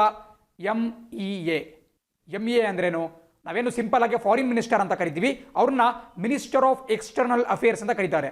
ಅಂದ್ರೆ ಈ ವಿದೇಶಾಂಗ ಸಚಿವ. ಸೊ ವಿದೇಶಾಂಗ ಸಚಿವರಾಗಿರ್ತಕ್ಕಂತಹ ಎಸ್ ಜೈಶಂಕರ್ ಅವರು ಮಾಲ್ಡೀವ್ಸ್ನ ವಿದೇಶಾಂಗ ಸಚಿವರ ಜೊತೆ ಒಂದು ವಿಡಿಯೋ ಕಾನ್ಫರೆನ್ಸಿಂಗ್ ಮೀಟಿಂಗ್ ಅನ್ನು ಮಾಡಿದ್ರು. ಆ್ಯಂಡ್ ಆ ಮೀಟಿಂಗ್ನ ಬಳಿಕ ಭಾರತ $500 million ಮೊತ್ತದ ಒಂದು ಪ್ಯಾಕೇಜ್ ಅನ್ನು ಕೊಡುವುದಾಗಿ ಘೋಷಣೆಯನ್ನು ಮಾಡಿದೆ. ಇಲ್ಲಿ ಅತ್ಯಂತ ಪ್ರಮುಖ ಯಾವುದಪ್ಪ ಅಂತ ಹೇಳಿದ್ರೆ, ಸ್ಪೆಷಲಿ ಉನ್ನತ ಮಟ್ಟದ ಪರೀಕ್ಷೆಯಲ್ಲಿ ಏನು ಕೇಳ್ತಾರೆ ಅಂತ ಹೇಳಿದ್ರೆ, ಈ ಭಾಗದಲ್ಲಿ ಒಂದು ವಿಚಾರವನ್ನು ಗಮನಿಸ್ತಾ ಇದ್ದೀರಾ, GMCP ಅಂತ ಹೇಳಿ ಪ್ರತಿಯೊಬ್ಬರು ಕೂಡ ಬರ್ಕೊಳ್ಳೇಬೇಕಾಗುತ್ತೆ. GMCP ಅಂತಕ್ಕಂತಹದ್ದು ಅದು ಪೂರ್ಣಗೊಂಡ ಬಳಿಕ ಇಡೀ ಮಾಲ್ಡೀವ್ಸ್ ದೇಶದಲ್ಲಿ ಅತ್ಯಂತ ದೊಡ್ಡ ಒಂದು ಮೂಲಸೌಕರ್ಯ ಪ್ರಾಜೆಕ್ಟ್ ಆಗಿ ಕಾಣಿಸ್ಕೊಳ್ಳುತ್ತೆ. ಸೊ ನೀವೆಲ್ಲರೂ ಕೂಡ ಅದನ್ನು ನೋಡೋದು ಮಾಡ್ಕೊಳ್ಳೇಬೇಕಾಗುತ್ತೆ. GMCP ಅಂತ ಹೇಳಿದ್ರೆ ಗ್ರೇಟರ್ ಮಾಲೆ ಕನೆಕ್ಟಿವಿಟಿ ಪ್ರಾಜೆಕ್ಟ್. ಇನ್ನೊಂದ್ಸರಿ ಹೇಳ್ತೀನಿ, ಗ್ರೇಟರ್ ಮಾಲೆ ಕನೆಕ್ಟಿವಿಟಿ ಪ್ರಾಜೆಕ್ಟ್. ಕನೆಕ್ಟಿವಿಟಿ ಅಂದ್ರೇನು, ಸಂಪರ್ಕ. ಸೊ ಹಾಗೆ ನಿಮಗೆ ಗೊತ್ತಾಗಬೇಕು, ಇದನ್ನು ಸಂಪರ್ಕವನ್ನು ವೃದ್ಧಿಗೊಳಿಸಲಿಕ್ಕೆ ಮಾಡಿರ್ತಕ್ಕಂತಹ ಒಂದು ಯೋಜನೆ. ಆ್ಯಂಡ್ ಮಾಲೆ ಅಂದ್ರೇನು, ಬಹಳ ಸಿಂಪಲ್. ಮಾಲೆ ಅಂತ ಹೇಳಿದ್ರೆ ಮಾಲ್ಡೀವ್ಸ್ನ ರಾಜಧಾನಿ.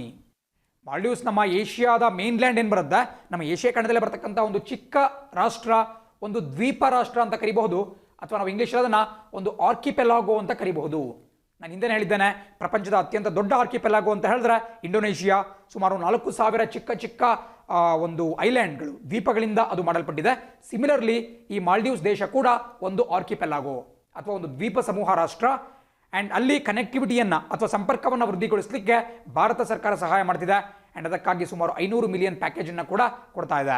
ಸೊ ಹಾಗಾಗಿ ಗ್ರೇಟರ್ ಮಾಲೆ ಕನೆಕ್ಟಿವಿಟಿ ಪ್ರಾಜೆಕ್ಟ್ ಬಹಳ ಪ್ರಮುಖವಾಗಿರುತ್ತೆ. ಇಲ್ಲಿ ಏನು ಮಾಡ್ತಾರಪ್ಪ ಅಂತ ಹೇಳಿದ್ರೆ, ನಿಮಗೆ ಮ್ಯಾಪ್ ಅಂತ ತೋರಿಸಿದ್ರೆ ಬಹಳ ಸಿಂಪಲ್ ಆಗಿ ಅರ್ಥ ಆಗುತ್ತೆ. ನೋಡಿ, ಈ ಭಾಗದಲ್ಲಿ ನೀವು ಮ್ಯಾಪ್ ನೋಡ್ತಾ ಇದ್ದೀರಾ.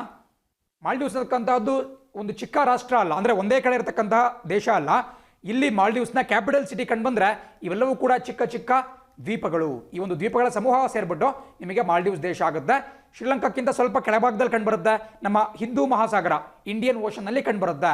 ಆ್ಯಂಡ್ ಈ ಭಾಗದಲ್ಲಿ ಗಮನಿಸ್ತಾ ಇರಬಹುದು, ಈ ಈಕ್ವೆಟಾರ್ ಅಥವಾ ಸಮಭಾಜಕ ವೃತ್ತ ಏನಿದೆ ಅದು ಮಾಲ್ಡೀವ್ಸ್ನ ನಡುವೆ ಹರಿದು ಹೋಗುತ್ತೆ. ನೋಡಿ, ಇದು ಕೂಡ ಮಾಲ್ಡೀವ್ಸ್ಗೆ ಸಂಬಂಧಪಟ್ಟಂಥ ಒಂದು ದ್ವೀಪ. ಸೊ ಹಾಗಾಗಿ ಅದು ಬಹಳ ಪ್ರಮುಖವಾಗಿ ನಿಮಗೆ ಗೊತ್ತಿರಬೇಕಾಗುತ್ತೆ.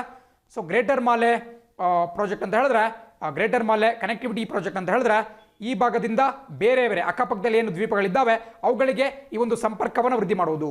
ಅಲ್ಲೇನು ಮಾಡ್ತಾರಪ್ಪ ಅಂತ ಹೇಳಿದ್ರೆ, ಒಂದು ಬ್ರಿಡ್ಜಸ್ಗಳನ್ನ ಕಟ್ತಾರೆ.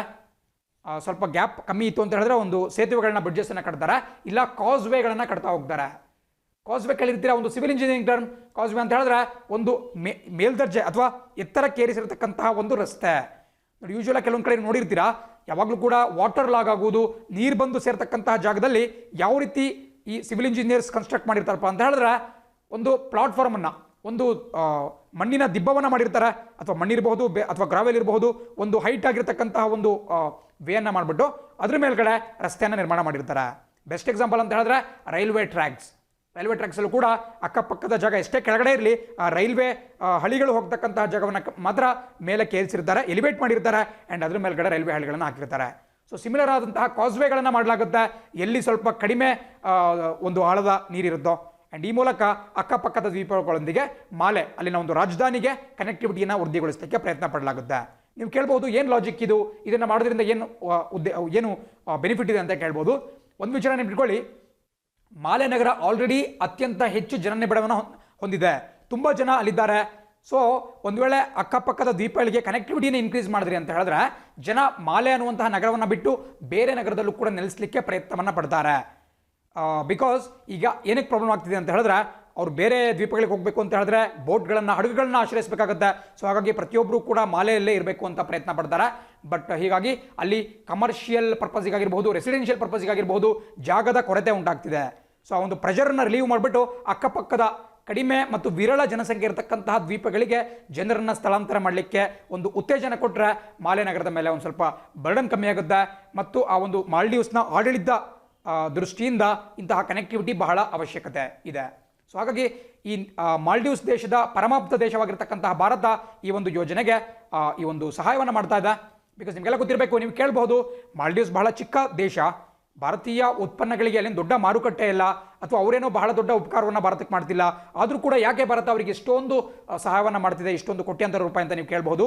ಬಟ್ ಒಂದು ಮಾತು ನೆನ್ಪಿಟ್ಕೊಳ್ಳಿ, ಮಾಲ್ಡೀವ್ಸ್ ಬಹಳ ಒಂದು ಸ್ಟ್ರಾಟಜಿಕಲ್ ಪಾಯಿಂಟಲ್ಲಿ ಲೊಕೇಟ್ ಆಗಿದೆ, ವ್ಯೂಹಾತ್ಮಕ ಪ್ರದೇಶದಲ್ಲಿ ಲೊಕೇಟ್ ಆಗಿದೆ. ಅದು ನಮ್ಮ ಇಂಡಿಯನ್ ಓಷನ್ನಲ್ಲಿ ಬರುತ್ತೆ.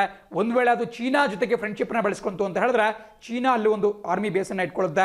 ಸೊ ಆ ಮೂಲಕ ಅವರೇನು ನಮ್ಮ ಭಾರತದ ಪೂರ್ವ ಭಾಗದಿಂದ ನಮ್ಮ ಮೇಲೆ ಒಂದು ದಬ್ಬಾಳಿಕೆಯನ್ನು ನಡೆಸ್ತಾ ಇದ್ದಾರೆ, ಅದನ್ನು ಅವರು ನಮ್ಮ ದಕ್ಷಿಣ ಮತ್ತು ಈ ಒಂದು ಸೌತ್ ವೆಸ್ಟರ್ನ್ ನೈಋತ್ಯ ಭಾಗದಿಂದ ಕೂಡ ಅವ್ರು ಮಾಡುವಂತಹ ಸಾಧ್ಯತೆ ಇರುತ್ತೆ.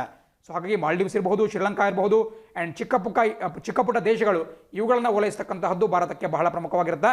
ಆ್ಯಂಡ್ ಮತ್ತೊಂದು ಖುಷಿ ವಿಚಾರ ಅಂತ ಹೇಳಿದ್ರೆ, ಇದಕ್ಕಿಂತ ಹಿಂದೆ ಸೈನ್ ಮಾಲೆ ಫ್ರೆಂಡ್ಶಿಪ್ ಬ್ರಿಡ್ಜ್ ಅಂತಕ್ಕಂತಹ ಒಂದು ಬ್ರಿಡ್ಜನ್ನು ಕೂಡ ಚೀನಾ ದೇಶದವರು ಮಾಲ್ಡೀವ್ಸ್ನಲ್ಲಿ ನಿರ್ವಹಣೆ ಮಾಡಿದ್ರು, ಅಂದರೆ ಕನ್ಸ್ಟ್ರಕ್ಟ್ ಮಾಡಲಿಕ್ಕೆ ಸಹಾಯವನ್ನು ಮಾಡಿದ್ರು.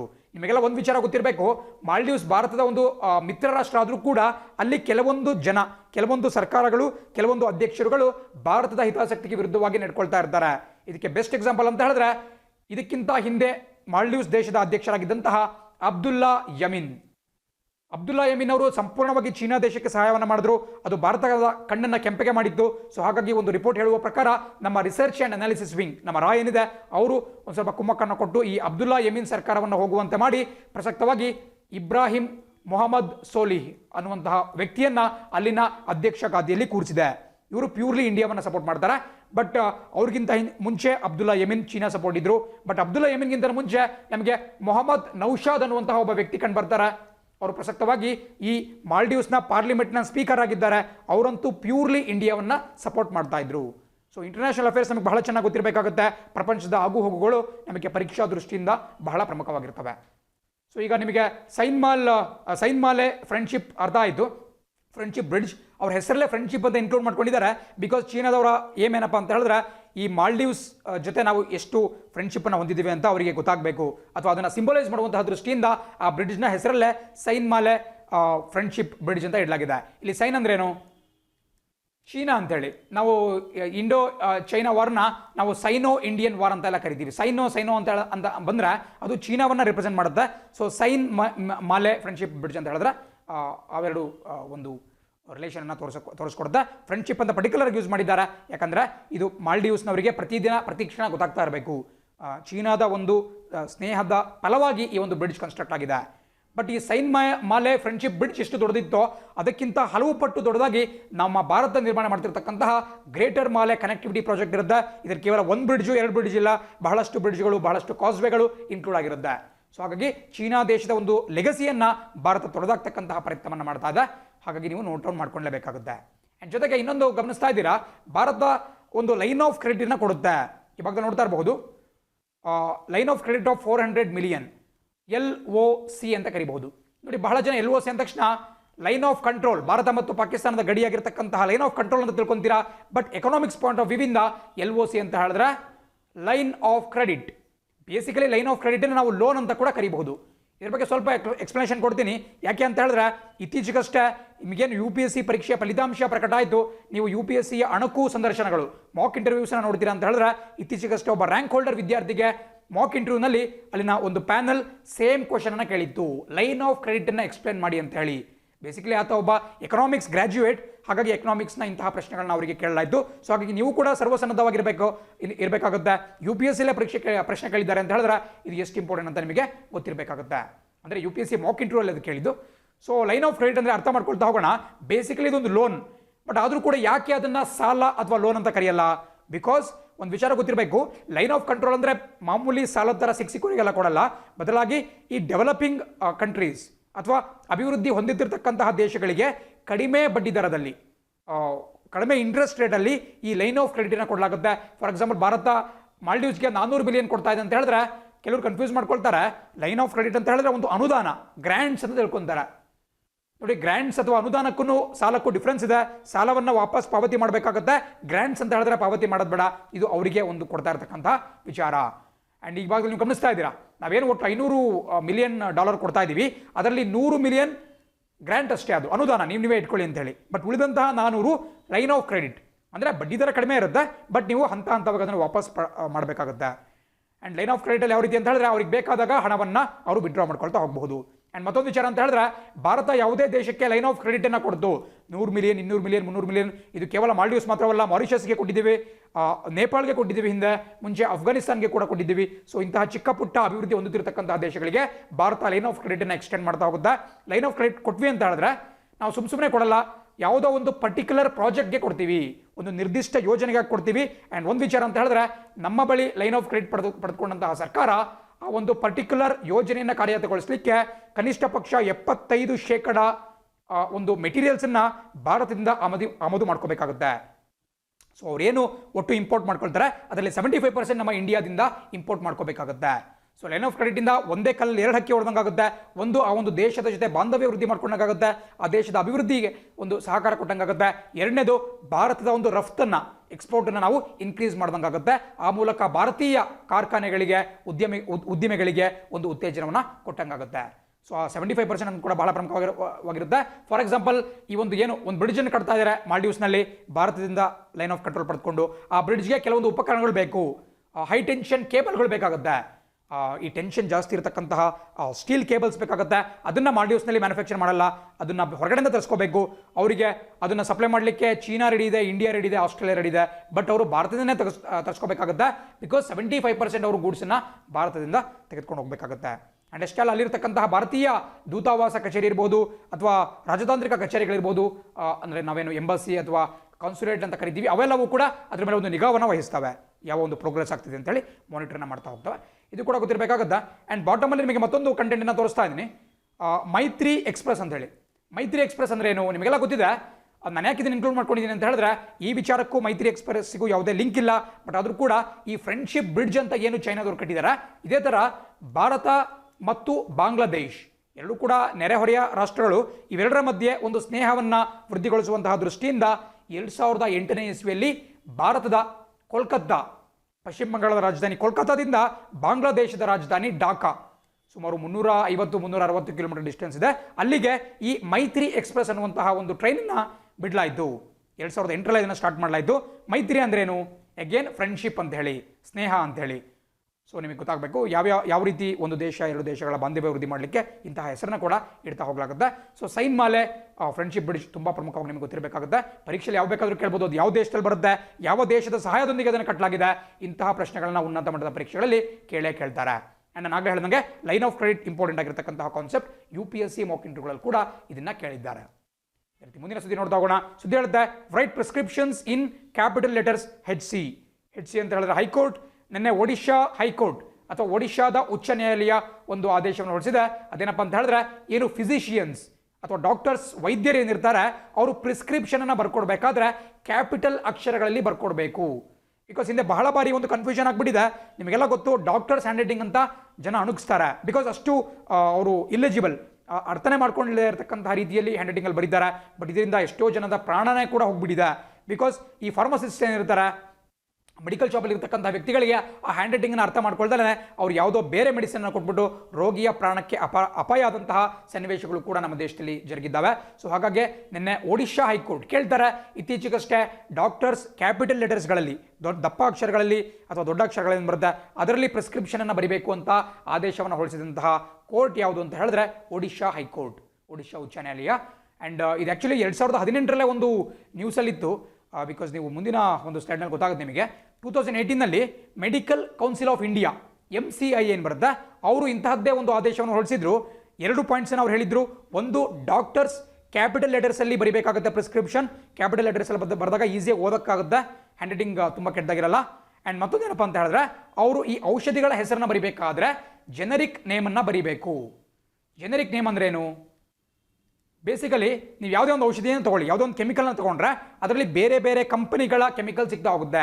ಯಾವ ರೀತಿ ನೀವು ಬೆಳಗ್ಗೆ ಎದ್ದು ಹಾಲಿಗೆ ಮಿಕ್ಸ್ ಮಾಡ್ಕೊಂಡು ಕುಡಿಲಿಕ್ಕೆ ಹಾರ್ಲಿಕ್ಸ್, ಬೂಸ್ಟ್, ಮಾಲ್ಟೋವಾ ಬೋರ್ನ್ವಿಟಾ ಹೀಗೆ ಬೇರೆ ಬೇರೆ ಬ್ರ್ಯಾಂಡ್ಸ್ ಬರ್ತಾ ಹೋಗುತ್ತೋ ಅದೇ ರೀತಿ ಪರ್ಟಿಕ್ಯುಲರ್ ಜ್ವರಕ್ಕೆ ಬೇಕಾದಂತಹ ಔಷಧಿಯಲ್ಲೂ ಕೂಡ ಬೇರೆ ಬೇರೆ ಬ್ರ್ಯಾಂಡ್ಸ್ ಬರ್ತಾ ಹೋಗುತ್ತೆ. ನಮ್ಮ ಇಂಡಿಯಾದಲ್ಲಿ ಸಿಕ್ಕಾಪಟ್ಟೆ ಈ ಫಾರ್ಮಾಸ್ಯೂಟಿಕಲ್ ಕಂಪ್ನಿಗಳಿದ್ದಾವೆ. ಭಾರತ್ ಬಯೋಟೆಕ್ ಇದೆ, ಝೈಡಸ್ ಕೆಡಿಲಾ ಇದೆ, ಡಾಕ್ಟರ್ ರೆಡ್ಡಿಸ್ ಲ್ಯಾಬ್ ಇದೆ. ಸೊ ಈ ಥರ ಬೇರೆ ಬೇರೆ ಒಂದು ವೆರೈಟೀಸ್ ಬರ್ತಾ ಹೋಗುತ್ತೆ. ಸೊ ಡಾಕ್ಟರ್ಸ್ ಆ ಒಂದು ಪರ್ಟಿಕ್ಯುಲರ್ ಬ್ರ್ಯಾಂಡ್ ಹೆಸರು ಬರೆದ್ರೆ ತಪ್ಪಾಗುತ್ತೆ, ಅವರು ಒಂದು ಬ್ರ್ಯಾಂಡನ್ನು ಪ್ರಮೋಟ್ ಮಾಡ್ದಂಗೆ ಆಗುತ್ತೆ. ಸೊ ಹಾಗಾಗಿ ಅವ್ರು ಏನು ಮಾಡಬೇಕು, ಈ ಜೆನರಿಕ್ ಹೆಸರನ್ನ ಬರೀಬೇಕು. ಆ ಕೆಮಿಕಲ್ ನೇಮನ್ನು ಬರೆದ್ಬಿಟ್ರೆ ಅವ್ರು ಮೆಡಿಕಲ್ ಶಾಪಿಗೆ ಹೋಗ್ಬಿಟ್ಟು ಅವ್ರಿಗೆ ಯಾವ್ದು ಇಷ್ಟ ಇದೆಯೋ ಅದನ್ನು ತಗೊತಾರೆ. ಆ ಕೆಮಿಕಲ್ ಸೇಮ್ ಬಟ್ ಬ್ರ್ಯಾಂಡ್ ಮಾತ್ರ ಚೇಂಜ್. ಬಿಕಾಸ್ ನಿಮಗೆಲ್ಲ ಗೊತ್ತಿರಬೇಕು, ಬಹಳ ದೊಡ್ಡ ದಂಧೆ ನಡೀತಾ ಇದೆ. ಈ ಮೆಡಿಕಲ್ ರೆಪ್ರೆಸೆಂಟೇಟಿವ್ಸ್ ಏನಿರ್ತಾರೆ ಅವರು ಡಾಕ್ಟರ್ಸ್ಗಳಿಗೆ ಬೇರೆ ಬೇರೆ ಆಮಿಷವನ್ನು ಕೊಡ್ತಾರೆ.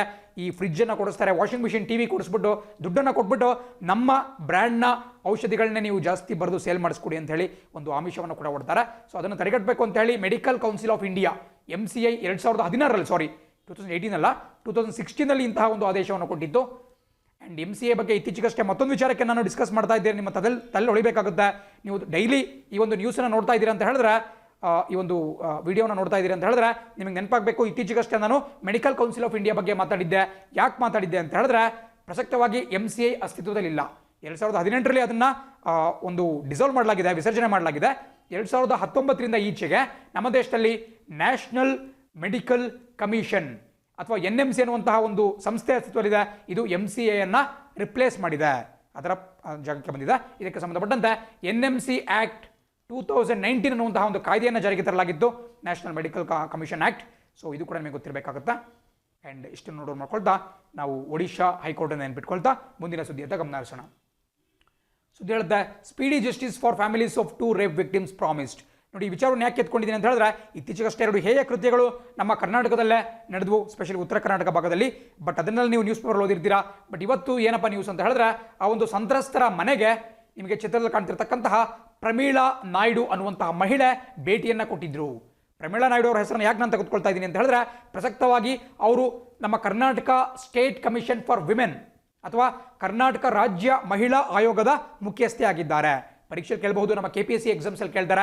ಪ್ರಸಕ್ತವಾಗಿ ನಮ್ಮ ರಾಜ್ಯ ಮಹಿಳಾ ಹಕ್ಕು ಆಯೋಗ ಅಥವಾ ಸ್ಟೇಟ್ ಕಮಿಷನ್ ಫಾರ್ ವಿಮೆನ್ ಅದರ ಮುಖ್ಯಸ್ಥರು ಯಾರು, ಚೇರ್ಪರ್ಸನ್ ಯಾರು ಅಂತ ಕೇಳಿದ್ರೆ ನೀವು ಖಂಡಿತ ಪ್ರಮೀಳಾ ನಾಯ್ಡು ಅನ್ನುವರ ಹೆಸರನ್ನು ಹಾಕಬೇಕಾಗುತ್ತೆ. ಹಿಂದೆ ನಾಗಲಕ್ಷ್ಮಿ ಬಾಯಿ ಅವರಿದ್ದರು, ಬಟ್ ಪ್ರಸಕ್ತವಾಗಿ ಪ್ರಮೀಳಾ ನಾಯ್ಡು ಅವರಿದ್ದಾರೆ. ನೋಟ್ ಮಾಡ್ಕೊಳ್ಳೇಬೇಕಾಗುತ್ತೆ.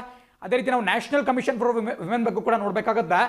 ರಾಷ್ಟ್ರೀಯ ಮಹಿಳಾ ಆಯೋಗ ಇದನ್ನು 1992 ಇಸ್ವಿಯಲ್ಲಿ ಜಾರಿಗೆ ತರಲಾಯಿತು.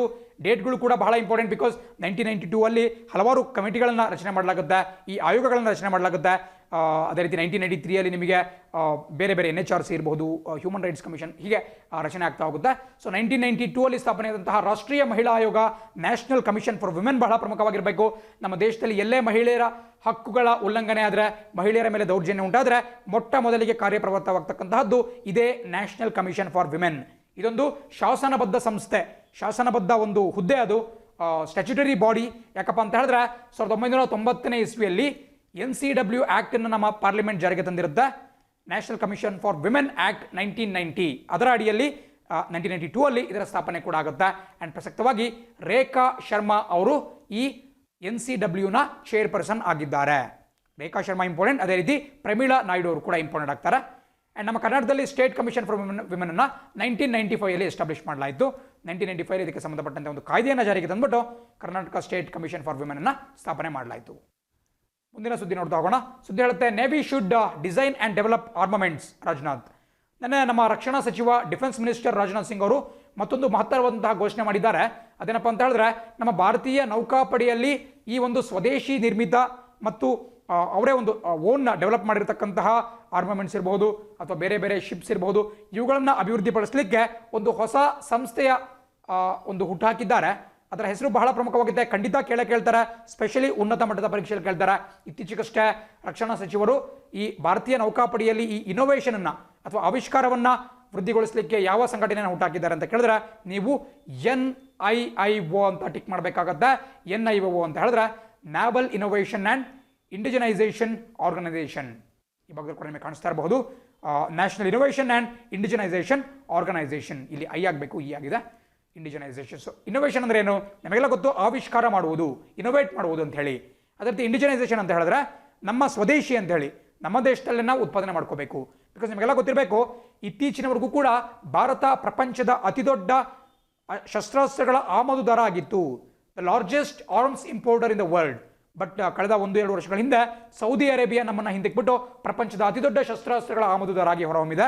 ಬಟ್ ಹಾಗಾಗಿ ಭಾರತ ಬಿಲಿಯನ್ ಗಟ್ಟಲೆ ಹಣವನ್ನು ಈ ಶಸ್ತ್ರಾಸ್ತ್ರವನ್ನು ಆಮದು ಮಾಡಲಿಕ್ಕೆ ಇನ್ವೆಸ್ಟ್ ಮಾಡುತ್ತೆ. ಅದರ ಬದಲಾಗಿ ನಮ್ಮ ದೇಶದಲ್ಲೇ ಇವುಗಳನ್ನು ಆವಿಷ್ಕಾರ ಮಾಡಿ ನಮ್ಮ ದೇಶದಲ್ಲಿ ಇವನ್ನ ಉತ್ಪಾದನೆ ಮಾಡಿದ್ವಿ ಅಂತ ಹೇಳಿದ್ರೆ ನಮ್ಮ ದೇಶದ GDPಗೆ ಒಂದು ಕಾಂಟ್ರಿಬ್ಯೂಷನ್ ಸಿಗುತ್ತೆ.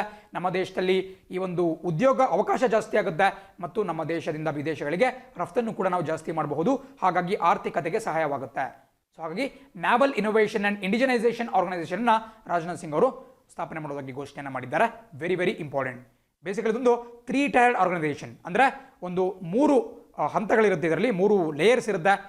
ಅದು ಕೂಡ ನಿಮಗೆ ಪ್ರಮುಖವಾಗಿ ಗೊತ್ತಿರಬೇಕಾಗುತ್ತೆ. ಬೇಸಿಕಲಿ ಏನು ಮಾಡ್ತಪ್ಪ ಅಂತ ಹೇಳಿದ್ರೆ ಒಂದು ಭಾಗದಲ್ಲಿ ನಿಮಗೆ ಇಂಡಸ್ಟ್ರಿ ಸಿಗುತ್ತೆ, ಅಕಾಮಡೇಷಿಯಾ ಸಿಗುತ್ತೆ, ಮತ್ತೊಂದು ಭಾಗದಲ್ಲಿ ನಿಮಗೆ ನಮ್ಮ ಎಂಡ್ ಯೂಸರ್ ಸಿಗ್ತಾರೆ. ಇಂಡಸ್ಟ್ರಿ ಮತ್ತು ಅಕಾಡೆಮಿಯಾ ಅಂತ ಹೇಳಿದ್ರೆ ನಿಮಗೆ ನಮ್ಮ ಏನು ಕಾರ್ಖಾನೆಗಳಿರುತ್ತೆ, ಉದ್ದಿಮೆಗಳಿರುತ್ತೆ, ಅವರು ಒಂದು ಭಾಗದಲ್ಲಿ, ಮತ್ತೊಂದು ಭಾಗದಲ್ಲಿ ನಮ್ಮ ಎಕ್ಸ್ಪರ್ಟ್ಸ್. ಅಕಾಡೆಮಿಷಿಯಾ ಅಂತ ಹೇಳಿದ್ರೆ ನಿಮಗೆ ಏನು ಪ್ರೊಫೆಸರ್ಸ್ ಇರ್ತಾರೆ, ಸೈಂಟಿಸ್ಟ್ ಇರ್ತಾರೆ, ವಿಜ್ಞಾನಿಗಳು, ಅವ್ರ ಒಂದು ಭಾಗದಲ್ಲಿ ಬರ್ತಾರೆ. ಇವ್ರ ಕೆಲಸ ಏನು?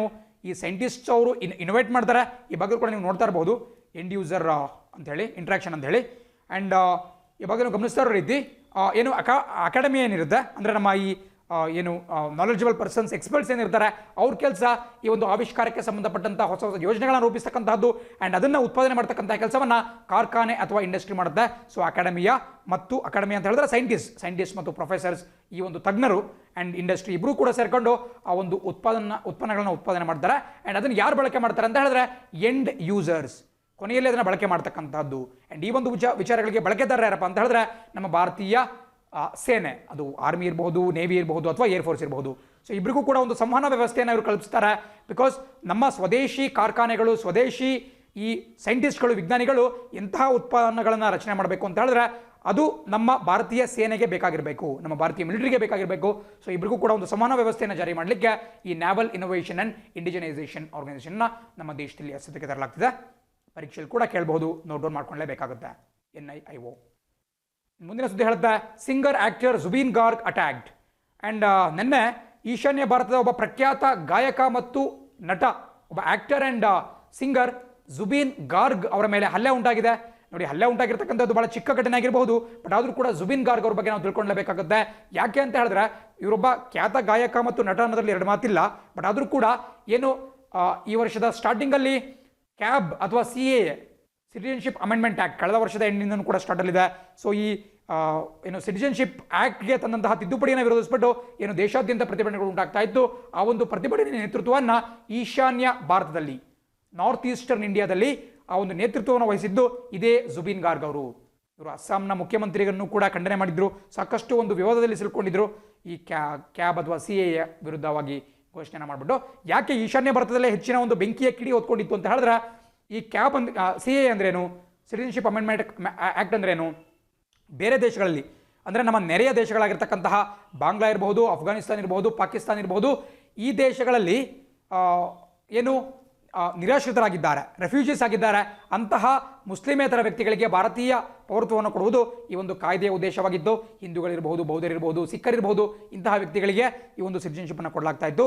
ಯಾಕೆ ಪರ್ಟಿಕ್ಯುಲರ್ ಆಗಿ ನಾರ್ತ್ ಈಸ್ಟ್ ಇಂಡಿಯಾದಲ್ಲಿ ಗಲಭೆ ಉಂಟಾಗ್ತಿದೆ ಅಂತ ಹೇಳಿದ್ರೆ ನಮ್ಮ ಈಶಾನ್ಯ ಭಾರತದಲ್ಲಿ ಅತಿ ಹೆಚ್ಚಿನ ಸಂಖ್ಯೆಯ ಈ ಒಂದು ನಿರಾಶ್ರಿತರು ವಾಸವಾಗಿದ್ದಾರೆ. ಈ ಬಾಂಗ್ಲಾದಿಂದ ಏನು ಜನತೆ ವಾಪಸ್ ಬಂದರು, ಅದರಲ್ಲಿ ಸ್ಪೆಷಲಿ ಬೆಂಗಾಲಿ ಹಿಂದೂಗಳು ಪಶ್ಚಿಮ ಬಂಗಾಳ ಮತ್ತು ಅಸ್ಸಾಂನಲ್ಲೂ ಕೂಡ ಸಾಕಷ್ಟು ಹೆಚ್ಚಿನ ಸಂಖ್ಯೆಯಲ್ಲಿದ್ದಾರೆ. ಸೊ ಹಾಗಾಗಿ ಅಲ್ಲಿನ ಮೂಲ ನಿವಾಸಿಗಳು ಅವರಿಗೆ ಸಿಟಿಜನ್ಶಿಪ್ಪನ್ನು ಕೊಡಬಾರ್ದು ಮತ್ತು ಆ ಮೂಲಕ ನಮ್ಮ ದೇಶದ ಸವಲತ್ತುಗಳನ್ನ ಕೊಡಬಾರ್ದು ಅಂತ ಹೇಳಿ ಪ್ರೊಟೆಸ್ಟನ್ನು ಮಾಡ್ತಿದ್ದಾರೆ. ಆ್ಯಂಡ್ ಆ ಒಂದು ಪ್ರೊಟೆಸ್ಟ್ನ ಲೀಡರ್ಶಿಪ್ಪನ್ನು ವಹಿಸಿದ್ದು ಜುಬಿನ್ ಗಾರ್ಗ್ ಅವರು. ಸೊ ಅದು ಕೂಡ ನಿಮಗೆ ಗೊತ್ತಿರಬೇಕಾಗುತ್ತೆ. ಅಷ್ಟೇ ಅಲ್ಲ, ಇತ್ತೀಚೆಗಷ್ಟೇ ಅವ್ರನ್ನ ಇವರು ಬೇಸಿಕಲಿ ಅಸ್ಸಾಂ ರಾಜ್ಯದವರು. ಸೊ ಅಸ್ಸಾಂ ರಾಜ್ಯದ ಒಂದು ಅಂಬಾಸಿಡರ್ ಆಗಿ ಕೂಡ ಇವ್ರನ್ನ ನೇಮಕ ಮಾಡಲಾಗಿತ್ತು. ಅಂಬಾಸಿಡರ್ ಅಂತ ಹೇಳಿದ್ರೆ ರಾಯಭಾರಿ, ಅಲ್ಲಿನ ಕೃಷಿ ಮತ್ತು ಕೃಷಿ ಸಂಬಂಧಿತ ವಲಯಗಳಿಗೆ ರಾಯಭಾರಿ ಅಥವಾ ಅಂಬಾಸಿಡರ್ ಆಗಿಬಿಟ್ಟು ಬ್ರ್ಯಾಂಡ್ ಅಂಬಾಸಿಡರ್ ರೀತಿ ಜುಬಿನ್ ಗಾರ್ಗ್ ಅವರನ್ನು ನೇಮಕ ಮಾಡ್ಕೊಳ್ಳಲಾಗಿತ್ತು. ಸೊ ಪರೀಕ್ಷೆಯಲ್ಲಿ ಕೇಳಬಹುದು, ಇತ್ತೀಚೆಗಷ್ಟೇ ವಿವಾದದಲ್ಲಿರ್ತಕ್ಕಂತಹ ಜುಬಿನ್ ಗಾರ್ಗ್ ಯಾವ ರಂಗಕ್ಕೆ ಸೇರ್ತಾರೆ ಅಂತ ಹೇಳಿದ್ರೆ ಇವರೊಬ್ಬ ಫಿಲ್ಮ್ ಪರ್ಸನಾಲಿಟಿ, ಒಬ್ಬ ಗಾಯಕ ಮತ್ತು ಒಬ್ಬ ಆಕ್ಟರ್. ಆ್ಯಂಡ್ ಮುಂದಿನ ಸುದ್ದಿ ಹೇಳುತ್ತೆ, UAE Israel reach agreement to establish diplomatic ties. ಇದು ಕೂಡ ಎಕ್ಸಾಮ್ ದೃಷ್ಟಿಯಿಂದ ಬಹಳ ಪ್ರಮುಖ. ನಿಮಗೆಲ್ಲ ಒಂದು ವಿಚಾರ ಗೊತ್ತಿರಬೇಕು, ನಾನು ನೆಕ್ಸ್ಟ್ ಸ್ಲೈಡ್ನಲ್ಲಿ ಮ್ಯಾಪ್ ತೋರಿಸಿ ಹೇಳ್ತೀನಿ. ಇಸ್ರೇಲ್ ದೇಶ ಏನಿದೆ, ಭಾರತಕ್ಕೆ ಅದೊಂದು ಉತ್ತಮವಾದಂತಹ ಮಿತ್ರ ಆಗಿರಬಹುದು, ಬಟ್ ಪ್ರಪಂಚದ ಬಹುತೇಕ ಬೇರೆ ಬೇರೆ ದೇಶಗಳು, ವಿಶೇಷವಾಗಿ ಈ ಅರಬ್ ರಾಷ್ಟ್ರಗಳು ಮತ್ತು ಮುಸ್ಲಿಂ ರಾಷ್ಟ್ರಗಳಿಗೆ ಇಸ್ರೇಲ್ ಕಂಡ್ರೆ ಆಗಲ್ಲ. ಬಟ್ ನಿನ್ನೆ ಒಂದು ಮಹತ್ತರವಾದಂತಹ ಘಟನೆ ನಡೆದಿದೆ. ಇಡೀ ಗಲ್ಫ್ ದೇಶಗಳಲ್ಲೇ ಮೊಟ್ಟ ಮೊದಲ ಬಾರಿಗೆ ಈ ಇಸ್ರೇಲ್ನೊಂದಿಗೆ ಒಂದು ಅಧಿಕೃತವಾದಂತಹ ರಾಯಭಾರ ಕಚೇರಿ, ಅಧಿಕೃತವಾದಂತಹ ದ್ವಿಪಕ್ಷೀಯ ಸಂಬಂಧವನ್ನು ಹೊಂದಿದಂತಹ ರಾಷ್ಟ್ರವಾಗಿ ಯುನೈಟೆಡ್ ಅರಬ್ ಎಮಿರೇಟ್ಸ್ UAE ದೇಶ ಹೊರಹೊಮ್ಮಿದೆ. ಇಡೀ ಗಲ್ಫ್ ಒಂದು ಗಲ್ಫ್ನಲ್ಲಿ ಸುಮಾರು 8 ರಾಷ್ಟ್ರಗಳು ಬರ್ತಾ ಹೋಗ್ತವೆ, ಗಲ್ಫ್ ಕಂಟ್ರೀಸ್. ಅದರಲ್ಲಿ ಸುಮಾರು 6 ರಾಷ್ಟ್ರಗಳು ಬರುತ್ತೆ ಗಲ್ಫಲ್ಲಿ, 8 ಅಲ್ಲ 6. ಸೊ 6 ರಾಷ್ಟ್ರಗಳಲ್ಲಿ ಯಾವುದೇ ಒಂದು ದೇಶವೂ ಕೂಡ ಈ UAEಯ ಜೊತೆ ಅಧಿಕೃತವಾದಂತಹ ದ್ವಿಪಕ್ಷೀಯ ಸಂಬಂಧವನ್ನು ಹೊಂದಿರಲಿಲ್ಲ. ಬಟ್ ಇತ್ತೀಚೆಗಷ್ಟೇ ನಡೆದಂತಹ ಒಂದು ಅಗ್ರಿಮೆಂಟ್ನ ಪ್ರಕಾರ ಅಮೆರಿಕ ಇದರಲ್ಲಿ ಮಧ್ಯಸ್ಥಿಕೆಯನ್ನು ವಹಿಸಿದ್ದು. ಇಸ್ರೇಲ್ ಮತ್ತು UAE ಇನ್ನು ಮುಂದೆ ಅಧಿಕೃತವಾದಂತಹ ಒಂದು ಸಂಬಂಧವನ್ನು ಹೊಂದಿರ್ತವೆ. UAEಯ ರಾಜಧಾನಿಯಲ್ಲಿ ಇಸ್ರೇಲ್ನ ಒಂದು ರಾಯಭಾರಿ ಕಚೇರಿ ಇರುತ್ತೆ, ಆ್ಯಂಡ್ ಇಸ್ರೇಲ್ನ ರಾಜಧಾನಿಯಲ್ಲಿ UAEಯ ಒಂದು ರಾಯಭಾರಿ ಕಚೇರಿ ಇರುತ್ತೆ. ಸೊ ಫಾರ್ಮಲ್ ಡಿಪ್ಲೊಮ್ಯಾಟಿಕ್ ರಿಲೇಷನ್ಸ್ ನಿಮಗೆ ಖಂಡಿತ ಗೊತ್ತಿರಬೇಕಾಗುತ್ತೆ. ಇದು ಯಾಕೆ ವಿಶೇಷ ಅಂತ ಹೇಳಿದ್ರೆ, ಯೂಶುವಲ್ ಆಗಿ ಗಲ್ಫ್ ಕಂಟ್ರಿಗಳು, ಅರಬ್ ಕಂಟ್ರಿಗಳು ಇವ್ರನ್ನ ಒಪ್ಪಲ್ಲ, ಬಟ್ ಆದರೂ ಕೂಡ ಈ ಒಂದು ದೇಶ ಒಪ್ಪಿದೆ ಅಂತ ಹೇಳ್ತಾ ಇದ್ದಾರೆ. ಸೊ ಇದು ಕೂಡ ಬಹಳ ಪ್ರಮುಖವಾಗಿ ಗೊತ್ತಿರಬೇಕಾಗುತ್ತೆ. ಆ್ಯಂಡ್ ಮತ್ತೊಂದು ವಿಚಾರ ಏನಪ್ಪ ಅಂತ ಹೇಳಿದ್ರೆ, ಗಲ್ಫ್ ರಾಷ್ಟ್ರಗಳ ಪಟ್ಟಿಯಲ್ಲಿ UAE ಪ್ರಥಮ ಬಾರಿಗೆ ಈ ಒಂದು ಫಾರ್ಮಲ್ ರಿಲೇಷನ್ಶಿಪ್ನ ಹೊಂದ್ತಾ ಇದೆ. ಆ್ಯಂಡ್ ಇಡೀ ಅರಬ್ ಪ್ರಪಂಚದಲ್ಲಿ 3ನೇ ದೇಶ. ನಿಮಗೆ ಹಿಂದೆ ಕೂಡ ಹೇಳಿದ್ದೇನೆ, ಅರಬ್ ಲೀಗ್ ಅಂತ ಬರುತ್ತೆ, ಅರಬ್ ರಾಷ್ಟ್ರಗಳ ಒಂದು ಒಕ್ಕೂಟ, ಅದನ್ನು ಅರಬ್ ಲೀಗ್ ಅಂತ ಕರೆಯಲಾಗುತ್ತೆ. ಇದರ ಕೇಂದ್ರ ಕಚೇರಿ ಈಜಿಪ್ಟ್ನ ಕೈರೋ ನಗರದಲ್ಲಿ ಕಂಡುಬರುತ್ತೆ. ಒಟ್ಟು 22 ಸದಸ್ಯರು ಈ ಅರಬ್ ಲೀಗ್ನಲ್ಲಿ ಕಂಡುಬರ್ತಾರೆ.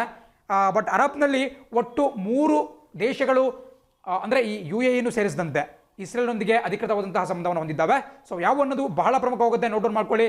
ಪರೀಕ್ಷೆಯಲ್ಲಿ ಕೇಳ್ತಾರೆ, ಕೆಳಗಿನ ಯಾವ ಅರಬ್ ರಾಷ್ಟ್ರ ಇಸ್ರೇಲ್ನೊಂದಿಗೆ ಒಂದು ದ್ವಿಪಕ್ಷೀಯ ಸಂಬಂಧವನ್ನು ಹೊಂದಿಲ್ಲ, ಅಧಿಕೃತವಾದಂತಹ ದ್ವಿಪಕ್ಷೀಯ ಸಂಬಂಧವನ್ನು ಹೊಂದಿಲ್ಲ, ಅಥವಾ ಫಾರ್ಮಲ್ ಬೈಲ್ಯಾಟ್ರಲ್ ರಿಲೇಷನ್ಶಿಪ್ ಅನ್ನ, ಡಿಪ್ಲೊಮ್ಯಾಟಿಕ್ ರಿಲೇಷನ್ಶಿಪ್ ಅನ್ನು ಹೊಂದಿಲ್ಲ ಅಂತ ಕೇಳಬಹುದು. ಸೊ ನೋಡೋಣ, ಖಂಡಿತ ಮಾಡ್ಕೋಬೇಕಾಗುತ್ತೆ. ನಿಮಗೆ ಮೊದಲು ಈಜಿಪ್ಟ್ ಬರುತ್ತೆ. ಈಜಿಪ್ಟ್ ಅತ್ಯಂತ ಪ್ರಮುಖ ಅರಬ್ ರಾಷ್ಟ್ರವಾದರೂ ಕೂಡ ಇದು ಇಸ್ರೇಲ್ನೊಂದಿಗೆ ಗಡಿಯನ್ನು ಹಂಚಿಕೊಳ್ಳುತ್ತೆ. ಸೊ ಹಾಗಾಗಿ ಈಜಿಪ್ಟ್ ಮತ್ತು ಇಸ್ರೇಲ್ ಬಹಳ ಹಿಂದೆನೇ ಒಂದು ಒಪ್ಪಂದಕ್ಕೆ ಸಹಿ ಹಾಕ್ಬಿಟ್ಟು ಡಿಪ್ಲೊಮ್ಯಾಟಿಕ್ ರಿಲೇಷನ್ಸ್, ರಾಜತಾಂತ್ರಿಕ ಸಂಬಂಧವನ್ನು ಹೊಂದಿದ್ದಾವೆ. ಇದೇ ರೀತಿ ಈಜಿಪ್ಟ್ನೊಂದಿಗೆ ಗಡಿಯನ್ನು ಹಂಚಿಕೊಳ್ತಕ್ಕಂತಹ ಮತ್ತೊಂದು ಅರಬ್ ರಾಷ್ಟ್ರ ಜೋರ್ಡನ್. ನಮಗೇನು ಪ್ರಪಂಚದ ಬಹಳ ವಿಖ್ಯಾತವಾಗಿರ್ತಕ್ಕಂತಹ ಡೆಡ್ ಸಿ ಬರುತ್ತೆ, ಅದು ಇಸ್ರೇಲ್ ಮತ್ತು ಜೋರ್ಡನ್ ಹಾಗೂ ವೆಸ್ಟ್ ಬ್ಯಾಂಕ್ ಈ ಒಂದು ಗ್ಯಾಪ್ನಲ್ಲಿ ಕಂಡುಬರುತ್ತೆ. ಸೊ ಜೋರ್ಡನ್ ಕೂಡ ಅರಬ್ ದೇಶವಾದರೂ ಕೂಡ ಇಸ್ರೇಲ್ನೊಂದಿಗೆ ಒಂದು ಅಧಿಕೃತ ರಾಜತಾಂತ್ರಿಕ ಒಂದು ಸಂಬಂಧವನ್ನು ಹೊಂದಿದೆ. ಆ್ಯಂಡ್ 3ನೇ ರಾಷ್ಟ್ರವಾಗಿ ಈಗ UAE ಬರ್ತಾ ಇದೆ. ಅರಬ್ ಲೀಗ್ನಲ್ಲಿ 3ನೇದು ಮತ್ತು ಗಲ್ಫ್ ಕೋಆಪರೇಷನ್ ಕೌನ್ಸಿಲ್ನಲ್ಲಿ ಮೊಟ್ಟ ಮೊದಲ ದೇಶ ಅಂತಲೇ ಹೇಳ್ಬೋದು. ಪರೀಕ್ಷಾ ದೃಷ್ಟಿಯಿಂದ ಬಹಳ ಪ್ರಮುಖವಾಗಿರುತ್ತೆ. ಅದೇ ರೀತಿ ಮುಂದಿನ ಸುದ್ದಿ ನೋಡ್ತಾ ಹೋಗೋಣ. ಆ್ಯಂಡ್ ಇಲ್ಲಿ ಮ್ಯಾಪ್ ಕಾಣಿಸ್ತಾ ಇದೆ. ನಾನಾಗಲೇನು ಗಲ್ಫ್ ಕೋಆಪರೇಷನ್ ಕೌನ್ಸಿಲ್ ಅಂತ ಹೇಳಿದೆ, GCC ಈ ಒಂದು ಗಲ್ಫ್ ರಾಷ್ಟ್ರಗಳ ಒಕ್ಕೂಟ. ಗಲ್ಫ್ ಅಂದರೆ ಹಿಂದೆ ನಾನು ಹೇಳಿದ್ದೇನೆ, ಗಲ್ಫ್ಗೂ ಮತ್ತು ಬೇಗೂ ಇರತಕ್ಕಂತಹ ಡಿಫ್ರೆನ್ಸ್ ನಾನು ಹೇಳಿದ್ದೇನೆ. ಇದನ್ನು ನಾವು ಕೊಲ್ಲಿ ಅಂತ ಕರೆದ್ರೆ ಇದನ್ನು ಕಾರಿ ಅಂತ ಕರಿತೀವಿ. ಎಲ್ಲಿ ಈ ಭೂಮಿ ಸ್ವಲ್ಪ ಉಬ್ಬಿದಂತೆ ಇರುತ್ತೋ, ಅಂದರೆ ಈ ಸಮುದ್ರದೊಳಗೆ ಚಾಚ್ಕೊಂಡಿರುತ್ತೋ ಅದನ್ನು ನಾವು ಗಲ್ಫ್ ಅಂತ ಕರಿತೀವಿ. ಸಮುದ್ರದಿಂದ ಒಳಗೆ ಹೋಗಿದೆ ಅಂತ ಹೇಳಿದ್ರೆ ಅದನ್ನು ಬೇ ಅಂತ ಕರಿತೀವಿ. ನಮ್ಮ ಬೇ ಆಫ್ ಬೆಂಗಾಲ್ ಒಂದು ಫೈನ್ ಎಕ್ಸಾಂಪಲ್ ಅಂತ ಹೇಳ್ಬೋದು. ಆ್ಯಂಡ್ ಈ ಭಾಗದಲ್ಲಿ ಏನು ರೆಡ್ ಕಲರ್ ಮಾರ್ಕ್ ಮಾಡಿದ್ದಾರೆ, ಇರಾಕ್ ಇರಬಹುದು, ಸೌದಿ ಅರೇಬಿಯಾ ಇರಬಹುದು, UAE, ಓಮನ್ ಮತ್ತು ಬಹಳ ಚಿಕ್ಕದಾಗಿ ಕಂಡುಬರ್ತಿರ್ತಕ್ಕಂತಹ ಕತಾರ್, ಬಹರೇನ್ ಮತ್ತು ಈ ಭಾಗದಲ್ಲಿರ್ತಕ್ಕಂತಹ ಕುವೈತ್. ನಾನು ಕುವೈತ್ ಬಗ್ಗೆ ಆಗಲೇ ಒಂದು ಮ್ಯಾಪನ್ನು ಕೂಡ ತೋರಿಸಿದ್ದೀನಿ. ಇಷ್ಟು ಕೂಡ ಈ ಗಲ್ಫ್ ಕೋಆಪರೇಷನ್ ಕೌನ್ಸಿಲ್ ಬರ್ತವೆ. UAE ಮಾತ್ರ ಈ ಭಾಗದಲ್ಲಿ ಕಂಡುಬರುತ್ತೆ. ನಾನಿನ್ನು ಡಿಸ್ಕಸ್ ಮಾಡ್ತಾ ಇದ್ದೀನಿ, ಈ ಭಾಗದಲ್ಲಿ ಕಂಡುಬರುತ್ತೆ. ಆ್ಯಂಡ್ ಇಲ್ಲಿ ಬರ್ತಕ್ಕಂತಹದ್ದು ಕತಾರ್ ದೇಶ, ಅದು ಕೂಡ ಪರೀಕ್ಷಾ ದೃಷ್ಟಿಯಿಂದ ಬಹಳ ಪ್ರಮುಖವಾಗಿರುತ್ತೆ. ಆ್ಯಂಡ್ ಒಂದು ವಿಷಯ ನೆನ್ಪಿಟ್ಕೋಬೇಕು, ಇರಾನ್ ತಕ್ಷಣ ಎಲ್ಲರೂ ಕೂಡ ಅದನ್ನು ಕೂಡ ಒಂದು ಅರಬ್ ರಾಷ್ಟ್ರ ಅನ್ಕೊಂತಾರೆ. ಖಂಡಿತ ಅದು ಅರಬ್ ರಾಷ್ಟ್ರ ಅಲ್ಲ, ಅದು ಪರ್ಷಿಯಾ. ಅದು ಸೊ ಇಟ್ಸ್ ಈ ಒಂದು ಅರಬ್ ಅನ್ನೋಕ್ಕಿಂತನೂ ನಾನು ಗಲ್ಫ್ ಅನ್ಬೇಕಾಗಿದ್ದು. ಗಲ್ಫ್ ರಾಷ್ಟ್ರ ಅಲ್ಲ ಇರಾನ್. ಗಲ್ಫ್ ರಾಷ್ಟ್ರದಲ್ಲಿ ಕೇವಲ ಇದೆ 6 ರಾಷ್ಟ್ರಗಳು ಮಾತ್ರ ಬರ್ತಾ ಹೋಗ್ತವೆ. ನಿಮಗೆ ಅರಬ್ ಲೀಗ್ ಕೂಡ ಕಾಣಿಸ್ಕೊಳ್ತಾ ಇದೆ. ಹಿಂದೆ ಕೂಡ ನಾನು ಒಂದ್ಸರಿ ಡಿಸ್ಕಸ್ ಮಾಡಿದ್ದೆ. 22 ದೇಶಗಳು ಬರುತ್ತೆ ಅರಬ್ ಲೀಗ್ನಲ್ಲಿ. ಅದರ ಕೇಂದ್ರ ಕಚೇರಿ ಈಜಿಪ್ಟ್ನಲ್ಲಿ ಬರುತ್ತೆ, ಕೈರೋದಲ್ಲಿ. ಆ್ಯಂಡ್ ಈ ಭಾಗದಲ್ಲಿ ನಿಮಗೆ ಇಸ್ರೇಲ್ ಕಾಣಿಸ್ತಾ ಇದೆ. ಒಂದು ವಿಷಯ ನೆನಪಿರಲಿ, ಇಸ್ರೇಲ್ ಅರಬ್ ರಾಷ್ಟ್ರ ಅಲ್ಲ. ಆ್ಯಂಡ್ ಅದನ್ನ ನಾನು ಹೇಳಿದಂಗೆ ಇರಾನ್ ಕೂಡ ಅರಬ್ ರಾಷ್ಟ್ರ ಅಲ್ಲ, ಅದೇ ರೀತಿ ಗಲ್ಫ್ ರಾಷ್ಟ್ರ ಕೂಡ ಅಲ್ಲ. ಸೊ ಇಸ್ರೇಲ್ ಒಂದೇ. ಇಡೀ ಅರಬ್ ಪ್ರಪಂಚ ಹೆಂಗಿದ್ರೆ, ಇಡೀ ಚಿಕ್ಕದಾಗಿರ್ತಕ್ಕಂಥ ಇಸ್ರೇಲ್ ಒಂದೇ ಇಡೀ ಅರಬ್ ಪ್ರಪಂಚವನ್ನು ಎದುರ್ಕೊಂಡ್ಬಿಟ್ಟು ಜೀವನವನ್ನು ನಡೆಸ್ತಾ ಇದೆ. ಬಟ್ ಈಗ ಅರಬ್ನಲ್ಲಿ 3ನೇ ಮತ್ತು ಗಲ್ಫ್ನಲ್ಲಿ ಮೊದಲ ರಾಷ್ಟ್ರವಾಗಿ UAE ಹೊರಹೊಮ್ಮಿದೆ. ವೆರಿ ಇಂಪಾರ್ಟೆಂಟ್, ನೋಟ್ ಮಾಡ್ಕೊಳ್ಳಿ. ಆ್ಯಂಡ್ ಈ ಭಾಗದಲ್ಲಿ ಕೂಡ ನಿಮಗೆ ಇಸ್ರೇಲ್ನ ಮ್ಯಾಪ್ ಕಾಣಿಸ್ತಾ ಇದೆ. ಇಸ್ರೇಲ್ ಕೂಡ ನಾನು ಹೇಳ್ದಂಗೆ ಜೋರ್ಡಾನ್ ಮತ್ತು ಈ ಭಾಗದಲ್ಲಿ ಕಾಣಿಸ್ತಾ ಇದೆ ಜೋರ್ಡಾನ್. ಆ್ಯಂಡ್ ನಿಮಗೆ ಈಜಿಪ್ಟ್ ಜೊತೆ ಅದು ಗಡಿಯನ್ನು ಹಂಚಿಕೊಳ್ಳುತ್ತೆ ಅಂತ ನಾನು ಹೇಳಿದ್ದೆ. ಆ್ಯಂಡ್ ತುದಿಯಲ್ಲಿ ಅದು ಲೆಬನಾನ್ ಜೊತೆ ಮತ್ತು ಸಿರಿಯಾ ಜೊತೆಗೂ ಕೂಡ ಗಡಿಯನ್ನು ಹಂಚಿಕೊಂಡಿದೆ. ಬಟ್ ಸಿರಿಯಾ ಜೊತೆ ಅದರ ಒಂದು ರಿಲೇಷನ್ಶಿಪ್ ಅಷ್ಟೊಂದು ಚೆನ್ನಾಗಿಲ್ಲ. ಆ್ಯಂಡ್ ಇತ್ತೀಚೆಗಷ್ಟೇ ನಾನು ಲೆಬನಾನ್ ಬಗ್ಗೆ ಕೂಡ ನಿಮ್ಮ ಜೊತೆ ಡಿಸ್ಕಸ್ ಮಾಡ್ತಾ ಇದ್ದೆ. ಬೀರತ್ ಎಕ್ಸ್ಪ್ಲೋಷನ್ಸ್, ಬೀರಟ್ ಅಂತಕ್ಕಂಥದ್ದು ಲೆಬನಾನ್ನ ರಾಜಧಾನಿ, ಅಲ್ಲಿನ ಒಂದು ಸ್ಫೋಟದ ಬಗ್ಗೆ ಕೂಡ ನಾವು ಡಿಸ್ಕಸ್ ಮಾಡಿದ್ವಿ. ಆ್ಯಂಡ್ ಇಸ್ರೇಲ್ ಮ್ಯಾಪ್ ಬಹಳ ನೀವು ಕೂಲಂಕಷವಾಗಿ ಗಮನಿಸಬೇಕಾಗುತ್ತೆ. ಬಿಕಾಸ್ ಈ ಭಾಗದಲ್ಲಿ ಇಸ್ರೇಲ್ನ ಟೆಲ್ ಅವೀವ್ ಕಾಣಿಸ್ಕೊಳ್ಳುತ್ತೆ, ಈ ಭಾಗದಲ್ಲಿ ಜೆರೂಸಲೇಮ್ ಕಾಣಿಸ್ಕೊಳ್ಳುತ್ತೆ. ಜೆರೂಸಲೇಮ್ ಇಸ್ರೇಲ್ನ ರಾಜಧಾನಿ. ಆ್ಯಂಡ್ ಅದಕ್ಕೆ ಬರ್ತಕ್ಕಂಥದ್ದು ಅತ್ಯಂತ ವಿವಾದವನ್ನು ಇಟ್ಕೊಂಡಿರ್ತಕ್ಕಂತಹ ವೆಸ್ಟ್ ಬ್ಯಾಂಕ್ ಅನ್ನುವಂತಹ ಪ್ರದೇಶದಲ್ಲಿ, ಕನ್ನಡದಲ್ಲಿ ಇದನ್ನು ಪಶ್ಚಿಮ ದಂಡೆ ಅಂತ ಕರೆಯಲಾಗುತ್ತೆ. ಆ್ಯಂಡ್ ಈ ಒಂದು ಪ್ರದೇಶವನ್ನು ಪ್ಯಾಲಿಸ್ತೇನಿಯರು ಕೇಳ್ತಾ ಇದ್ದಾರೆ. ಪ್ಯಾಲೆಸ್ತೈನ್ ಅಂತಕ್ಕಂಥ ಒಂದು ದೇಶ ಬೇಕು ಅಂತ ಅವರು ಬಹಳ ದಿನಗಳಿಂದ ಹೋರಾಟವನ್ನು ಮಾಡ್ತಿದ್ದಾರೆ.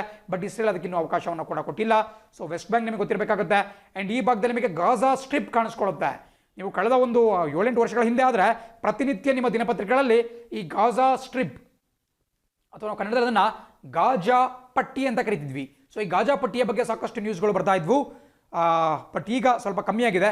ಅಲ್ಲೂ ಕೂಡ ಸಾಕಷ್ಟು ವಿವಾದ ಇದೆ. ಇಸ್ರೇಲ್ ಅದರ ಮೇಲೆ ಒಂದು ಕಬ್ಜಾವನ್ನು ಮಾಡ್ಕೊಳ್ಳಿಕ್ಕೆ ಟ್ರೈ ಮಾಡ್ತಾ ಇದೆ. ಆ್ಯಂಡ್ ಮೇಲ್ಭಾಗದಲ್ಲಿ ನಿಮಗೆ ಗೋಲನ್ ಹೈಟ್ಸ್ ಕಂಡು ಬರ್ತಾ ಇದೆ.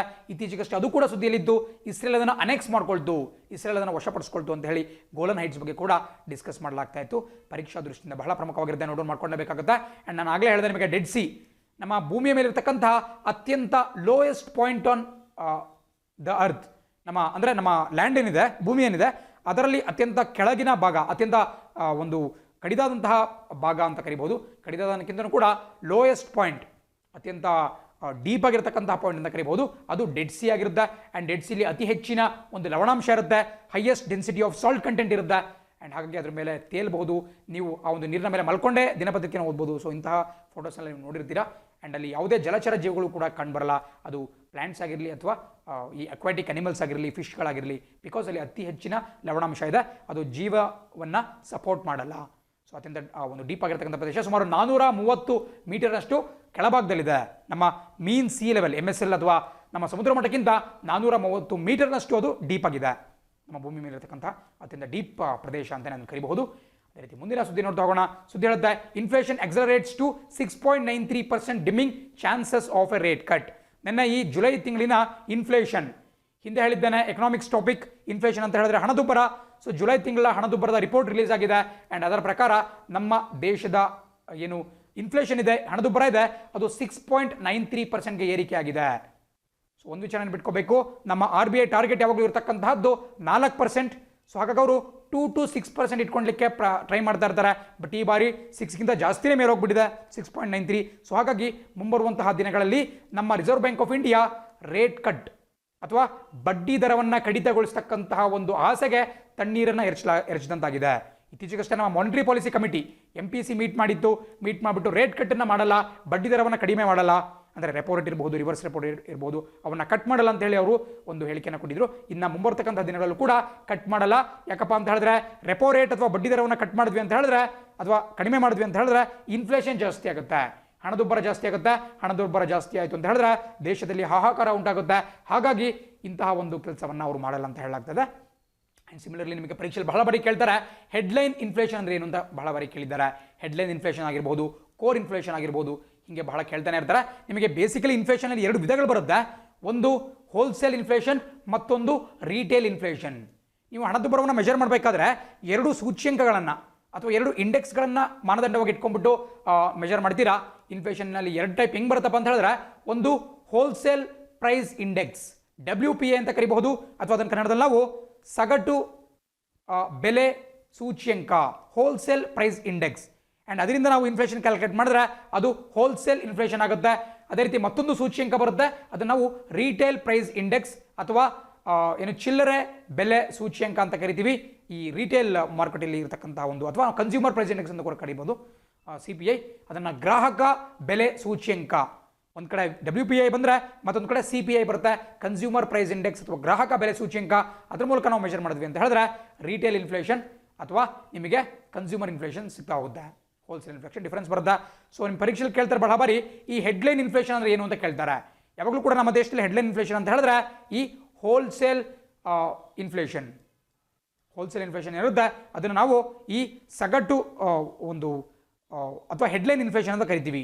ಹೆಡ್ಲೈನ್ ಅಂತ ಯಾಕೆ ಹೆಸರಿಟ್ಟಿದ್ದಾರೆ ಅಂತ ಹೇಳಿದ್ರೆ, ನೀವು ನೋಡಿರ್ಬೋದು ಈ ನಮ್ಮ ದಿನಪತ್ರಿಕೆಗಳಲ್ಲಿ ಈ ಹಣದುಬ್ಬರ ಜಾಸ್ತಿ ಆಯಿತು ಕಡಿಮೆ ಆಯಿತು ಅಂತ ಹೇಳಿದ್ರೆ ಅದು ಹೆಡ್ಲೈನ್ಸಲ್ಲಿ ಬರ್ತಾ ಇರುತ್ತೆ. ಯಾವಾಗಲೂ ಯಾವ ಒಂದು ಹಣದುಬ್ಬರ ಹೆಡ್ಲೈನ್ಸಲ್ಲಿ ಬರುತ್ತೆ, ಈ ಫ್ರಂಟ್ ಪೇಜಲ್ಲಿ ಬರುತ್ತೆ ಅಂತ ಹೇಳಿದ್ರೆ ಈ ಹೋಲ್ಸೇಲ್ ಪ್ರೈಸ್ ಇಂಡೆಕ್ಸ್ನ ಮೂಲಕ ಕ್ಯಾಲ್ಕುಲೇಟ್ ಮಾಡ್ತಕ್ಕಂತಹ ಹೋಲ್ಸೇಲ್ ಇನ್ಫ್ಲೇಷನ್. ಅದೇ ರೀಟೇಲ್ ಇನ್ಫ್ಲೇಷನ್ ಬಂದ್ಬಿಟ್ಟು ನಿಮಗೆ ಅಷ್ಟೊಂದು ಸುದ್ದಿಯನ್ನು ಮಾಡಲ್ಲ. ಸೊ ಹಾಗಾಗಿ ನಿಮಗೆ ಹೆಡ್ಲೈನ್ ಇನ್ಫ್ಲೇಷನ್ ನಿಮ್ಗೆ ಗೊತ್ತಾಗಬೇಕು. ಹೆಡ್ಲೈನ್ ಅಂತ ಹೇಳಿದ್ರೆ ಪೇಪರ್ಲಿ ಹೆಡ್ಲೈನ್ ಬರುವಂತಹ ಹಣದುಬ್ಬರ ಯಾವುದು, ಅದು ಯಾವಾಗಲೂ ಕೂಡ ನಮಗೆ ಈ ಹೋಲ್ಸೇಲ್ ಇನ್ಫ್ಲೇಷನ್ ಆಗಿರುತ್ತೆ, ಅಥವಾ ಸಗಟು ಅಂದರೆ ಕನ್ನಡದಲ್ಲಿ ಹೋಲ್ಸೇಲ್. ಸೊ ಸಗಟು ಹಣದುಬ್ಬರ ಅಂತ ಕರಿಬಹುದು. ಅದೇ ರೀತಿ ನಿಮಗೆ ಕೋರ್ ಇನ್ಫ್ಲೇಷನ್ ಕೂಡ ಬರುತ್ತೆ. ಕೋರ್ ಇನ್ಫ್ಲೇಷನ್ ಅಂದರೆ ಈ ಥರ ಏನಿಲ್ಲ, ಅದನ್ನು ಸಗಟು ಹಣದುಬ್ಬರನೋ ಅಥವಾ ಗ್ರಾಹಕ ಹಣದುಬ್ಬರ ಅಂತ ಬರಲ್ಲ, ಬದಲಾಗಿ ಎರಡರಲ್ಲೂ ಕೂಡ ಅದು ಕಂಡುಬರುತ್ತೆ. ಕೋರ್ ಇನ್ಫ್ಲೇಷನ್ ಅಂತ ಹೇಳಿದ್ರೆ ಒಟ್ಟು ಇನ್ಫ್ಲೇಷನ್ ಅಥವಾ ಹಣದುಬ್ಬರ ಏನಿದೆ ಅದರಲ್ಲಿ ಈ ಆಹಾರ ಪದಾರ್ಥಗಳು, ಫುಡ್ ಪ್ರಾಡಕ್ಟ್ಸ್ ಅಂದರೆ ಅಕ್ಕಿ, ಬೇಳೆ, ಈರುಳ್ಳಿ, ತರಕಾರಿ ಇಂತಹ ವಿಚಾರಗಳ ಒಂದು ಹಣದುಬ್ಬರ ಮತ್ತು ಎನರ್ಜಿ ಅಂದ್ರೇನು, ಪೆಟ್ರೋಲ್ ಇರಬಹುದು, ಡೀಸೆಲ್ ಇರಬಹುದು, ಗ್ಯಾಸ್ ಇರಬಹುದು, LPG ಆಗಿರ್ಬೋದು ಅಥವಾ ನ್ಯಾಚುರಲ್ ಗ್ಯಾಸ್ ಇರ್ಬೋದು, ಇವುಗಳ ಒಂದು ಹಣದುಬ್ಬರವನ್ನು ಮೈನಸ್ ಮಾಡಿದ್ವಿ ಅಂತ ಹೇಳಿದ್ರೆ ನಮಗೆ ಕೋರ್ ಇನ್ಫ್ಲೇಷನ್ ಸಿಗುತ್ತೆ. ಇದೆಲ್ಲ ಬಹಳ ಟಫ್ ಎಕನಾಮಿಕ್ಸ್ ಕಾನ್ಸೆಪ್ಟ್, ಬಟ್ ನಾನು ಸಿಂಪಲ್ ಆಗಿ ನಿಮಗೆ ಒಂದು ಐಡಿಯಾ ಕೊಡ್ತಾ ಇದ್ದೀನಿ ಅಷ್ಟೇ. ನೀವು ಎಕನಾಮಿಕ್ಸ್ ಬುಕ್ಕನ್ನು ಡೀಪಾಗಿ ಸ್ಟಡಿ ಮಾಡಲೇಬೇಕಾಗುತ್ತೆ, ಒಳ್ಳೆ ಆಥರ್ಸ್ದು. ಅವಾಗ ನಿಮಗೆ ಇಂತಹ ಟರ್ಮಿನಾಲಜೀಸ್ ಗೊತ್ತಾಗ್ತಾ ಹೋಗುತ್ತೆ. ಅದು ಕೂಡ ಬಹಳ ಪ್ರಮುಖವಾಗಿ ನಿಮಗೆ ಗೊತ್ತಿರಬೇಕಾಗುತ್ತೆ. ಆ್ಯಂಡ್ 2014ರಿಂದ ಈಚೆಗೆ ನಮ್ಮ RBIನ ಗವರ್ನರ್ ಆಗಿಬಿಟ್ಟು ರಘುರಾಮ್ ರಾಜನ್ ಅವರು ಇದ್ದರು. ಆ ಒಂದು ಸಂದರ್ಭದಲ್ಲಿ ನಾವು ಜಾಸ್ತಿ ಪ್ರಾಮಿನೆನ್ಸನ್ನು ಈ ಹೋಲ್ಸೇಲ್ ಇನ್ಫ್ಲೇಷನ್ಗೆ ಕೊಡ್ತಾ ಇದ್ವಿ, ಸಗಟು ಇನ್ಫ್ಲೇಷನ್ಗೆ. ಅದನ್ನು ತೆಗೆದಾಕ್ಬಿಟ್ಟು ನಾವು ಕನ್ಸ್ಯೂಮರ್ ಇನ್ಫ್ಲೇಷನ್ಗೆ, ಗ್ರಾಹಕ ಹಣದುಬ್ಬರಕ್ಕೆ ಜಾಸ್ತಿ ಒಂದು ಪ್ರಾಮಿನೆನ್ಸನ್ನು ಇವಾಗ ಕೊಡ್ತಾ ಇದ್ದಾವೆ.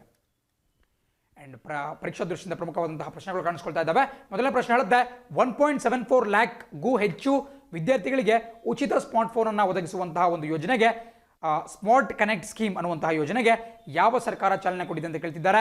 Very simple, option D, Punjab.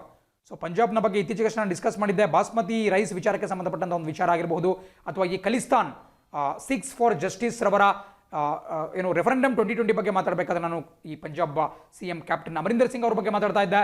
So ಪಂಜಾಬ್ನಲ್ಲಿ ಈ ವಿದ್ಯಾರ್ಥಿಗಳು, ಬಡ ಕುಟುಂಬದ ವಿದ್ಯಾರ್ಥಿಗಳಿಗೆ ಮೊಬೈಲ್ ಫೋನ್ ಇಲ್ಲ, ಸೊ ಹಾಗಾಗಿ ಅವರು ಆನ್ಲೈನ್ ಕಲಿಕೆಯಿಂದ ವಂಚಿತರಾಗ್ತಿದ್ದಾರೆ ಅನ್ನೋ ದೃಷ್ಟಿಯಿಂದ ಸ್ಮಾರ್ಟ್ ಫೋನ್ಗಳನ್ನು ಒದಗಿಸುವಂತಹ ಒಂದು ಯೋಜನೆಗೆ ಚಾಲನೆಯನ್ನು ಕೊಡಲಾಗಿದೆ. ಅದನ್ನು ಸ್ಮಾರ್ಟ್ ಕನೆಕ್ಟ್ ಸ್ಕೀಮ್ ಅಂತ ಕರೆಯಲಾಗುತ್ತೆ. ಇದನ್ನು ಪಂಜಾಬ್ನಲ್ಲಿ ಜಾರಿಗೆ ತರಲಾಗ್ತಾ ಇದೆ. ಆ್ಯಂಡ್ ಪಂಜಾಬ್ನ ಮುಖ್ಯಮಂತ್ರಿ ಕಾಂಗ್ರೆಸ್ ಪಕ್ಷದ ಕ್ಯಾಪ್ಟನ್ ಅಮರಿಂದರ್ ಸಿಂಗ್ ಮತ್ತು ಅಲ್ಲಿನ ಗವರ್ನರ್ VP ಸಿಂಗ್ ಬದ್ನೋರೆ ಅವರು. ಅದೇ ರೀತಿ ಎರಡನೇ ಪ್ರಶ್ನೆ ಹೇಳುತ್ತೆ, IT ವಿಭಾಗದ transparent taxation honouring the honest. ಸ್ವಲ್ಪ ಸ್ಪೆಲ್ಲಿಂಗ್ ಮಿಸ್ಟೇಕ್ ಆಗಿರ್ಬೋದು, ನಾನು ಸ್ಟಾರ್ಟಿಂಗಲ್ಲಿ ಇವತ್ತೇನು ಡಿಸ್ಕಸ್ ಮಾಡಿದೆ, transparent taxation honouring the honest ಅಥವಾ ಪಾರದರ್ಶಕ ತೆರಿಗೆ ವ್ಯವಸ್ಥೆ ಮತ್ತು ಈ ಪ್ರಾಮಾಣಿಕರನ್ನ ಗೌರವಿಸ್ತಕ್ಕಂತಹದ್ದು, ಆನರಿಂಗ್ ದ ಆನೆಸ್ಟ್. ಈ ಒಂದು ವೇದಿಕೆಯನ್ನು ಯಾರು ಪ್ರಾರಂಭಿಸಿರು ಅಂತ ಕೊಟ್ಟಿದ್ದಾರೆ. ಬಹಳ ಸಿಂಪಲ್, ನಾನು ಆಗಲೇ ಡಿಸ್ಕಸ್ ಮಾಡಿದ್ದೇನೆ. ನಮ್ಮ ದೇಶದ ಪ್ರಧಾನಮಂತ್ರಿ. ಆಪ್ಷನ್ ಸಿ, ನರೇಂದ್ರ ಮೋದಿ ಅವರು ಇದಕ್ಕೆ ಚಾಲನೆಯನ್ನು ಕೊಟ್ಟರು. ಆ್ಯಂಡ್ ಅದೇ ರೀತಿ central board of direct taxes ಬಗ್ಗೆ ಕೊಟ್ಟಿದ್ದಾರೆ. CBDT ಅಂತ ಒಂದು ವಿಭಾಗ ಬರುತ್ತೆ, central board of direct taxes ಅಥವಾ ಕೇಂದ್ರ ನೇರ ತೆರಿಗೆ ಮಂಡಳಿ, ಅದರ ಅಧ್ಯಕ್ಷರ ಬಗ್ಗೆ ಕೂಡ ಕೊಟ್ಟಿದ್ದಾರೆ. ಬಿಕಾಸ್ ಇದು ಕೇಂದ್ರ ನೇರ ತೆರಿಗೆ ಅಡಿಯಲ್ಲಿ ಬರುತ್ತೆ. ನಾನು ಹಿಂದೆ ಹಲವಾರು ಬಾರಿ ಹೇಳಿದ್ದೇನೆ, ನಮ್ಮ ತೆರಿಗೆ ಟ್ಯಾಕ್ಸ್ನಲ್ಲಿ 2 ವಿಧಗಳು ಬರುತ್ತೆ. ಒಂದು ನೇರ ತೆರಿಗೆ ಅಥವಾ ಡೈರೆಕ್ಟ್ ಟ್ಯಾಕ್ಸ್, ಮತ್ತೊಂದು ಪರೋಕ್ಷ ತೆರಿಗೆ ಅಥವಾ ಇಂಡೈರೆಕ್ಟ್ ಟ್ಯಾಕ್ಸ್. ನಮಗೆ ನೇರ ತೆರಿಗೆಯಲ್ಲಿ ಇನ್ಕಮ್ ಟ್ಯಾಕ್ಸ್ ಬರುತ್ತೆ, ಪ್ರಾಪರ್ಟಿ ಟ್ಯಾಕ್ಸ್ ಬರುತ್ತೆ, ಗಿಫ್ಟ್ ಟ್ಯಾಕ್ಸ್ ಬರುತ್ತೆ. ಸೊ ಇವನ್ನೆಲ್ಲ ನಾವು ಡೈರೆಕ್ಟ್ ಟ್ಯಾಕ್ಸ್, ನೇರ ತೆರಿಗೆ. ಏನಾದರೂ ಖರೀದಿ ಎಲ್ಲ ಮಾಡಿದ್ರಿ ಅಂತ ಹೇಳಿದ್ರೆ ನೇರವಾಗಿ ಹಾಕ್ತಕ್ಕಂತಹ ತೆರಿಗೆ, ಆದಾಯ ತೆರಿಗೆ ಇರಬಹುದು, ಇಂತಹ ತೆರಿಗೆಗಳನ್ನ ಈ ಒಂದು ವಿಭಾಗದಲ್ಲಿ ಬರಿತೀವಿ. ಅದೇ ರೀತಿ ಇಂಡೈರೆಕ್ಟ್ ಟ್ಯಾಕ್ಸಲ್ಲಿ ಎಕ್ಸೈಸ್ ಡ್ಯೂಟಿ ಇರಬಹುದು, ಬೇರೆ ಬೇರೆ ತೆರಿಗೆಗಳೇನು ಬರುತ್ತೆ, GST ಬರುತ್ತೆ, ಅವುಗಳನ್ನ ನಾವು ಇಂಡೈರೆಕ್ಟ್ ಟ್ಯಾಕ್ಸಸ್ ಅಥವಾ ಪರೋಕ್ಷ ತೆರಿಗೆಯಲ್ಲಿ ಇನ್ಕ್ಲೂಡ್ ಮಾಡ್ಕೊಳ್ತಾ ಹೋಗ್ತೀವಿ. ಸೊ ಈ ಡೈರೆಕ್ಟ್ ಟ್ಯಾಕ್ಸ್ನಲ್ಲಿ ಬರ್ತಕ್ಕಂತಹ CBDT, ಈ ಇನ್ಕಮ್ ಟ್ಯಾಕ್ಸ್ನ ಅಡಿಯಲ್ಲಿ, ಇನ್ಕಮ್ ಟ್ಯಾಕ್ಸ್ನ ವಿಚಾರಕ್ಕೆ ಸಂಬಂಧಪಟ್ಟಂತೆ, ಸೊ ಅದರ ಅಧ್ಯಕ್ಷರನ್ನು ಕೂಡ ಕೊಟ್ಟಿದ್ದಾರೆ. PC ಮೋಡಿ ಅಥವಾ ಪ್ರಮೋದ್ ಚಂದ್ರ ಮೋದಿ, MODY ಮೋಡಿ ಅಂತ ಹೇಳಿ. ಸೊ ಅವರ ಹೆಸರು ಕೂಡ ನಿಮಗೆ ಗೊತ್ತಿರಬೇಕಾಗುತ್ತೆ, ಪರೀಕ್ಷೆಯಲ್ಲಿ ಕೇಳಬಹುದು. ಮೂರನೇ ಪ್ರಶ್ನೆ ಹೇಳುತ್ತೆ, ಬ್ಲೂಮ್ಬರ್ಗ್ ಬಿಲಿನಿಯರ್ ಸೂಚ್ಯಂಕದ ಪ್ರಕಾರ ವಿಶ್ವದ ಶ್ರೀಮಂತ ವ್ಯಕ್ತಿಗಳ ಪಟ್ಟಿಯಲ್ಲಿ ಮುಖೇಶ್ ಅಂಬಾನಿ ಎಷ್ಟನೇ ಸ್ಥಾನದಲ್ಲಿದ್ದಾರೆ? ಕಳೆದ ಕೆಲವು ದಿನಗಳಿಂದ ಮುಖೇಶ್ ಅಂಬಾನಿ ಅವರು ಅವರ ಒಂದು ಸ್ಥಾನ ಮೇಲ್ಮುಖದಲ್ಲಿ ಸಂಚರಿಸ್ತಾ ಇದೆ. ಈ ಒಂದು ವಿಶ್ವದ ಅತ್ಯಂತ ಶ್ರೀಮಂತರ ಪಟ್ಟಿಯಲ್ಲಿ ಅವರು 6ನೇ ಸ್ಥಾನದಲ್ಲಿದ್ದರು, 5ನೇ ಸ್ಥಾನಕ್ಕೆ ಬಂದರು. ಆ್ಯಂಡ್ ಈಗ ಪ್ರಸಕ್ತವಾಗಿ ಆಪ್ಷನ್ ಸಿ 4ನೇ ಸ್ಥಾನಕ್ಕೆ ಬಂದಿದ್ದಾರೆ. ಆ್ಯಂಡ್ ಈ ಒಂದು ರಿಪೋರ್ಟನ್ನು ಬ್ಲೂಮ್ಬರ್ಗ್ ಬಿಲಿಯನೇರ್ಸ್ ಇಂಡೆಕ್ಸ್ ಅನ್ನುವಂತಹ ಒಂದು ಇಂಡೆಕ್ಸ್, ಒಂದು ಸಂಸ್ಥೆ, ಬ್ಲೂಮ್ಬರ್ಗ್ ಸಂಸ್ಥೆ ಒಂದು ಹೊರಗೆ ತಂದಿದೆ. ಆ್ಯಂಡ್ ಪ್ರಪಂಚದ ಮೊದಲನೇ ಸ್ಥಾನದಲ್ಲಿ, ಅತ್ಯಂತ ಶ್ರೀಮಂತ ವ್ಯಕ್ತಿಗಳ ಪಟ್ಟಿಯ ಮೊದಲನೇ ಸ್ಥಾನದಲ್ಲಿ ಅಫ್ಕೋರ್ಸ್ ಜೆಫ್ ಬೆಜೋಸ್ ಅವರಿದ್ದಾರೆ. ಜೆಫ್ ಬೆಜೋಸ್ ಅವರು ಈ ಅಮೆಜಾನ್ ಕಂಪನಿಯ ಮುಖ್ಯಸ್ಥರಾಗಿದ್ದಾರೆ, ಅಮೆಜಾನ್ ಕಂಪನಿಯ CEO ಕೂಡ ಆಗಿದ್ದಾರೆ, ಅಮೆರಿಕ ಮೂಲದವರು. ಆ್ಯಂಡ್ 4ನೇ ಪ್ರಶ್ನೆ ಹೇಳುತ್ತೆ, ಇತ್ತೀಚೆಗೆ ಸುದ್ದಿಯಲ್ಲಿರ್ತಕ್ಕಂತಹ ಡೆಪ್ಸಾಂಗ್ ಪ್ಲೇನ್ಸ್ ಯಾವ ರಾಜ್ಯ ಅಥವಾ ಯೂನಿಯನ್ ಟೆರಿಟರಿಯಲ್ಲಿ ಬರುತ್ತೆ? ಪ್ಲೇನ್ಸ್ ಅಂತ ಹೇಳಿದ್ರೆ ಈ ಸಮತಟ್ಟು ಪ್ರದೇಶ ಅಂತ ಕರಿಬಹುದು ಅಥವಾ ಬಯಲು ಪ್ರದೇಶ ಅಂತ ಕರಿಬಹುದು, ಅಲ್ಲಿ ಪ್ಲೇನ್ಸ್ ಆಗಬೇಕದು, ಸ್ವಲ್ಪ ನೋಟ್ ಮಾಡ್ಕೊಳ್ಳಿ. ಸೊ ಡೆಪ್ಸಾಂಗ್ ಪ್ಲೇನ್ ಸಾಕಷ್ಟು ದಿನಗಳಿಂದ ಸುದ್ದಿಯಲ್ಲಿದೆ. 1962 ಅಲ್ಲಿ ಭಾರತ ಮತ್ತು ಚೀನಾ ಯುದ್ಧ ಆದಾಗ, ನಾನೇನಾಗಲೇ ಹೇಳ್ತಾ ಇದ್ದೆ, ಸೈನೋ ಇಂಡಿಯಾ ವಾರ್ ಏನಾಯಿತು, ಆ ಒಂದು ಸಂದರ್ಭದಲ್ಲಿ ಈ ಡೆಪ್ಸಾಂಗ್ ಪ್ಲೇನ್ ಏನಿದೆ ಅಥವಾ ಡೆಪ್ಸಾಂಗ್ ಅನ್ನುವಂತಹ ಬಯಲು ಪ್ರದೇಶ ಏನಿದೆ, ಅದರಲ್ಲಿ ಬಹಳಷ್ಟು ಭಾಗವನ್ನು ಚೀನಾ ಆಕ್ಯುಪೈ ಮಾಡ್ಕೊಳ್ತು. ಮುಂದಿನ ಸ್ಲೈಡ್ನಲ್ಲಿ ನಿಮಗೆ ಒಂದು ಮ್ಯಾಪನ್ನು ಕೂಡ ನಾನು ತೋರಿಸ್ತೀನಿ. ಸೊ ಇದು ಯಾವ ಒಂದು ಪ್ರದೇಶದಲ್ಲಿ ಕಂಡುಬರುತ್ತೆ ಅಂತ ಹೇಳಿದ್ರೆ ಆಪ್ಷನ್ ಎ, ಲಡಾಖ್. ಇತ್ತೀಚೆಗಷ್ಟೇ ಹೊಸದಾಗಿ ನಿರ್ಮಾಣ ಆಗಿರತಕ್ಕಂತಹ ಒಂದು ಯೂನಿಯನ್ ಟೆರಿಟರಿ, ಕೇಂದ್ರಾಡಳಿತ ಪ್ರದೇಶವಾಗಿರತಕ್ಕಂತಹ ಲಡಾಖ್ನಲ್ಲಿ ಈ ಡೆಪ್ಸಾಂಗ್ ಪ್ಲೇನ್ ಬರುತ್ತೆ. ಆ್ಯಂಡ್ ಲಡಾಖ್ನ ರಾಜ್ಯಪಾಲರು RK ಮಾಥುರ್. ಆ್ಯಂಡ್ ಇತ್ತೀಚೆಗಷ್ಟೇ ಜಮ್ಮು ಕಾಶ್ಮೀರದ ಲೆಫ್ಟಿನೆಂಟ್ ಗವರ್ನರ್ನ ಕೂಡ ಚೇಂಜ್ ಮಾಡಲಾಯಿತು. ಗಿರೀಶ್ ಚಂದ್ರ ಮುರ್ಮು ಅವರು ಹೋಗ್ಬಿಟ್ಟು ಮನೋಜ್ ಸಿನ್ಹಾ ಅನ್ನುವಂತಹ ಒಬ್ಬ ರಾಜಕಾರಣಿ ನೇಮಕ ಆಗಿದ್ದಾರೆ, ಅದು ಕೂಡ ಗೊತ್ತಿರಬೇಕಾಗುತ್ತೆ. ಆ್ಯಂಡ್ ಲಡಾಖ್ನ ರಾಜ್ಯಪಾಲರು ಅಥವಾ ಲಡಾಖ್ನ ಅಡ್ಮಿನಿಸ್ಟ್ರೇಟರ್ RK ಮಾಥುರ್ ಅವರು, ರಾಧಾಕೃಷ್ಣ ಮಾಥುರ್. ಆ್ಯಂಡ್ ನಿಮಗೇನು ಡೆಪ್ಸಾಂಗ್ ಪ್ಲೇನ್ ಬಗ್ಗೆ ನಾನು ಹೇಳಿದೆ, ಇಲ್ಲಿ ಕಾಣಿಸ್ತಾ ಇದೆ. ಬೇಸಿಕಲಿ ಅದು ನಮ್ಮ ಈ ಪೂರ್ವ ಲಡಾಖ್ ಭಾಗದಲ್ಲಿ ಕಂಡುಬರ್ತಕ್ಕಂತಹ ಏನು ಅಕ್ಸಾಯ್ ಚೀನ್ ಪ್ರದೇಶ ಬರುತ್ತೆ. ಅಕ್ಸಾಯ್ ಚೀನ್ ಬಹಳ ಬಾರಿ ಕಂಡುಬರ್ತಿರ್ತಕ್ಕಂತಹ ಒಂದು ಪ್ರದೇಶ. ಅದು ಬೇಸಿಕಲಿ ಈಗ ಚೀನಾದ ಒಡೆತನದಲ್ಲಿ ಒಂದು ಆಳ್ವಿಕೆಯಲ್ಲಿದೆ.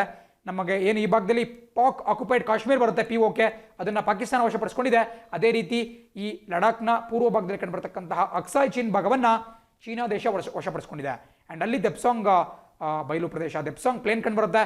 ಕೇವಲ ಅದರ ಪಶ್ಚಿಮ ಭಾಗವನ್ನು, ವೆಸ್ಟರ್ನ್ ಪಾರ್ಟನ್ನು ಮಾತ್ರ ಭಾರತ ಕಂಟ್ರೋಲ್ ಮಾಡುತ್ತೆ. ಆ್ಯಂಡ್ ಮೊನ್ನೆ ಏನು ಸ್ವಲ್ಪ ಇಶ್ಯೂಸ್ ಆಯಿತು, ಗಾಲ್ವನ್ ಕಣಿವೆ, ಅದರ ಸಮೀಪದಲ್ಲೇ ಡೆಪ್ಸಾಂಗ್ ಪ್ಲೇನ್ ಕೂಡ ಕಂಡುಬರುತ್ತೆ. ಸೊ ಲಡಾಖ್ ಅನ್ನೋದು ಬಹಳ ಪ್ರಮುಖವಾಗಿರುತ್ತೆ. 5ನೇ ಪ್ರಶ್ನೆ ಹೇಳುತ್ತೆ, 5G ಸಂಶೋಧನೆಗಾಗಿ ಯಾವ ಸಂಸ್ಥೆಯಲ್ಲಿ ರೋಬೋಟಿಕ್ಸ್ ಲ್ಯಾಬನ್ನು ಸ್ಥಾಪಿಸಲು ನೋಕಿಯಾ ಯೋಜಿಸಿದೆ? ನೋಡಿ, 5G ಅಂತ ಹೇಳಿದ್ರೆ ಪ್ರಪಂಚಾದ್ಯಂತ ಫೈಟ್ಸ್ ಆಗ್ತಾ ಇದ್ದಾವೆ. ಮುಂಬರ್ತಕ್ಕಂತಹ ದಿನಗಳಲ್ಲಿ ಅಭಿವೃದ್ಧಿಯನ್ನು ಹೊಂದಬೇಕು, ಒಂದು ಡಾಮಿನೆನ್ಸನ್ನು ತೋರಿಸಬೇಕು ಅಂತ ಹೇಳಿದ್ರೆ ಈ 5G ತಂತ್ರಜ್ಞಾನ ಅಳವಡಿಸ್ಕೋಬೇಕು ಅಂತ ಹೇಳಿ ಅಮೆರಿಕ ಇರಬಹುದು, ಚೀನಾ ಇರಬಹುದು, ಸೌತ್ ಕೊರಿಯಾ, ಜಪಾನ್, ಆಸ್ಟ್ರೇಲಿಯಾ, ಹೀಗೆ ಬೇರೆ ಬೇರೆ ದೇಶಗಳು ಫೈಟನ್ನು ಮಾಡ್ತಾ ಇದ್ದಾವೆ. ಆ್ಯಂಡ್ ಈಗ ಈ ಒಂದು ಸಂಶೋಧನೆಗಾಗಿ ಒಂದು ರೋಬೋಟಿಕ್ಸ್ ಲ್ಯಾಬನ್ನು ನಮ್ಮ ಭಾರತದಲ್ಲಿ ಸ್ಥಾಪನೆ ಮಾಡಲಿಕ್ಕೆ ನೋಕಿಯಾ ಸಂಸ್ಥೆ ಮುಂದಾಗಿದೆ. ಅದನ್ನು ಯಾವ ಒಂದು ಸ್ಥಳದಲ್ಲಿ ಮಾಡ್ತಾರೆ, ಸೆಟಪ್ ಮಾಡ್ತಾರೆ ಅಂತ ಹೇಳಿದ್ರೆ option B, IISc Bengaluru. IISc ಅಂತ ಹೇಳಿದ್ರೆ ಇಂಡಿಯನ್ ಇನ್ಸ್ಟಿಟ್ಯೂಟ್ ಆಫ್ ಸೈನ್ಸ್, ಒಂದು ನಮ್ಮ ದೇಶದ ಅತ್ಯಂತ ಉನ್ನತ ಸೈನ್ಸ್ ಕ್ಷೇತ್ರದ ಈ ಒಂದು ಪ್ಯೂರ್ ಸ್ಟಡೀಸ್ಗೆ ಇರತಕ್ಕಂತಹ ಒಂದು ಸಂಸ್ಥೆ IISc. ಅಲ್ಲಿ ರೋಬೋಟಿಕ್ಸ್ ಲ್ಯಾಬನ್ನು ಸ್ಥಾಪನೆ ಮಾಡಲಾಗುತ್ತೆ. 5G ಅಂತ ಹೇಳಿದ್ರೆ 5th ಜನರೇಷನ್ ಅಂತ ಹೇಳಿ, 5ನೇ ತಲೆಮಾರು ಅಂತಲೇ ಅದಕ್ಕೆ ಕರೆಯಲಾಗುತ್ತೆ. 2G 3G 4G ಕಾಲ ಹೋಗ್ಬಿಟ್ಟು ಇನ್ನು ಮುಂದೆ 5G ಬರ್ತಾ ಇದೆ. ಆ್ಯಂಡ್ ಅದೇ ರೀತಿ ಈ ನೋಕಿಯಾ ಕಂಪನಿ ಬಗ್ಗೆ ಕೂಡ ಸ್ವಲ್ಪ ತಿಳ್ಕೊಳ್ತಾ ಹೋಗೋಣ. ಮೂಲತಃ ನೋಕಿಯಾ ಒಂದು ತಂತ್ರಜ್ಞಾನ ಸಂಸ್ಥೆ. ಇದು ಮೊಬೈಲ್ ಕ್ಷೇತ್ರದಲ್ಲಿ ಸಾಕಷ್ಟು ದೊಡ್ಡ ಹೆಸರನ್ನು ಮಾಡಿತ್ತು. ಮುಂಚೆ ಎಲ್ಲ ಭಾರತದಲ್ಲಿ ಸಾಕಷ್ಟು ಸಂಖ್ಯೆಯ ನೋಕಿಯಾ ಮೊಬೈಲ್ಗಳು ಕೂಡ ಸಿಗ್ತಾ ಇದ್ವು. ಬಟ್ ಯಾವಾಗ ಆಂಡ್ರಾಯ್ಡ್ ಬರಕ್ಕೆ ಸ್ಟಾರ್ಟ್ ಆಯಿತು, ನೋಕಿಯಾದವರ ಒಂದು ಸಿಂಬಿಯಾನ್ ಅನ್ನುವಂತಹ ಒಂದು OS ಆಪರೇಟಿಂಗ್ ಸಿಸ್ಟಮ್ ಇತ್ತು, ಸಿಂಬಿಯಾನ್ ಅಂತ ಹೇಳಿ, ಅದು ಅಷ್ಟೊಂದು ವರ್ಕೌಟ್ ಆಗಲಿಲ್ಲ. ಸೊ ಹಾಗಾಗಿ ಆಂಡ್ರಾಯ್ಡ್ ಸೆಟ್ಗಳತ್ತ ಜನ ಗಮನ ಹರಿಸ್ತಾ ಹೋದರು. ಅದೇ ರೀತಿ ಆ್ಯಪಲ್ನವರ iOS ಮೇಲೂ ಕೂಡ ಜನ ಗಮನ ಹರಿಸ್ತಾ ಹೋದರು. ಸೊ ಹಾಗಾಗಿ ಈ ನೋಕಿಯಾ ಸ್ವಲ್ಪ ನೇಪಥ್ಯಕ್ಕೆ ಸರಿತಾ ಹೋಯಿತು. ಆ್ಯಂಡ್ ನೋಕಿಯಾ ಮೂಲತಃ ಯಾವ ದೇಶದ ಕಂಪನಿ ಅನ್ನೋದು ಬಹಳ ಬಹಳ ಪ್ರಮುಖವಾಗಿರುತ್ತೆ.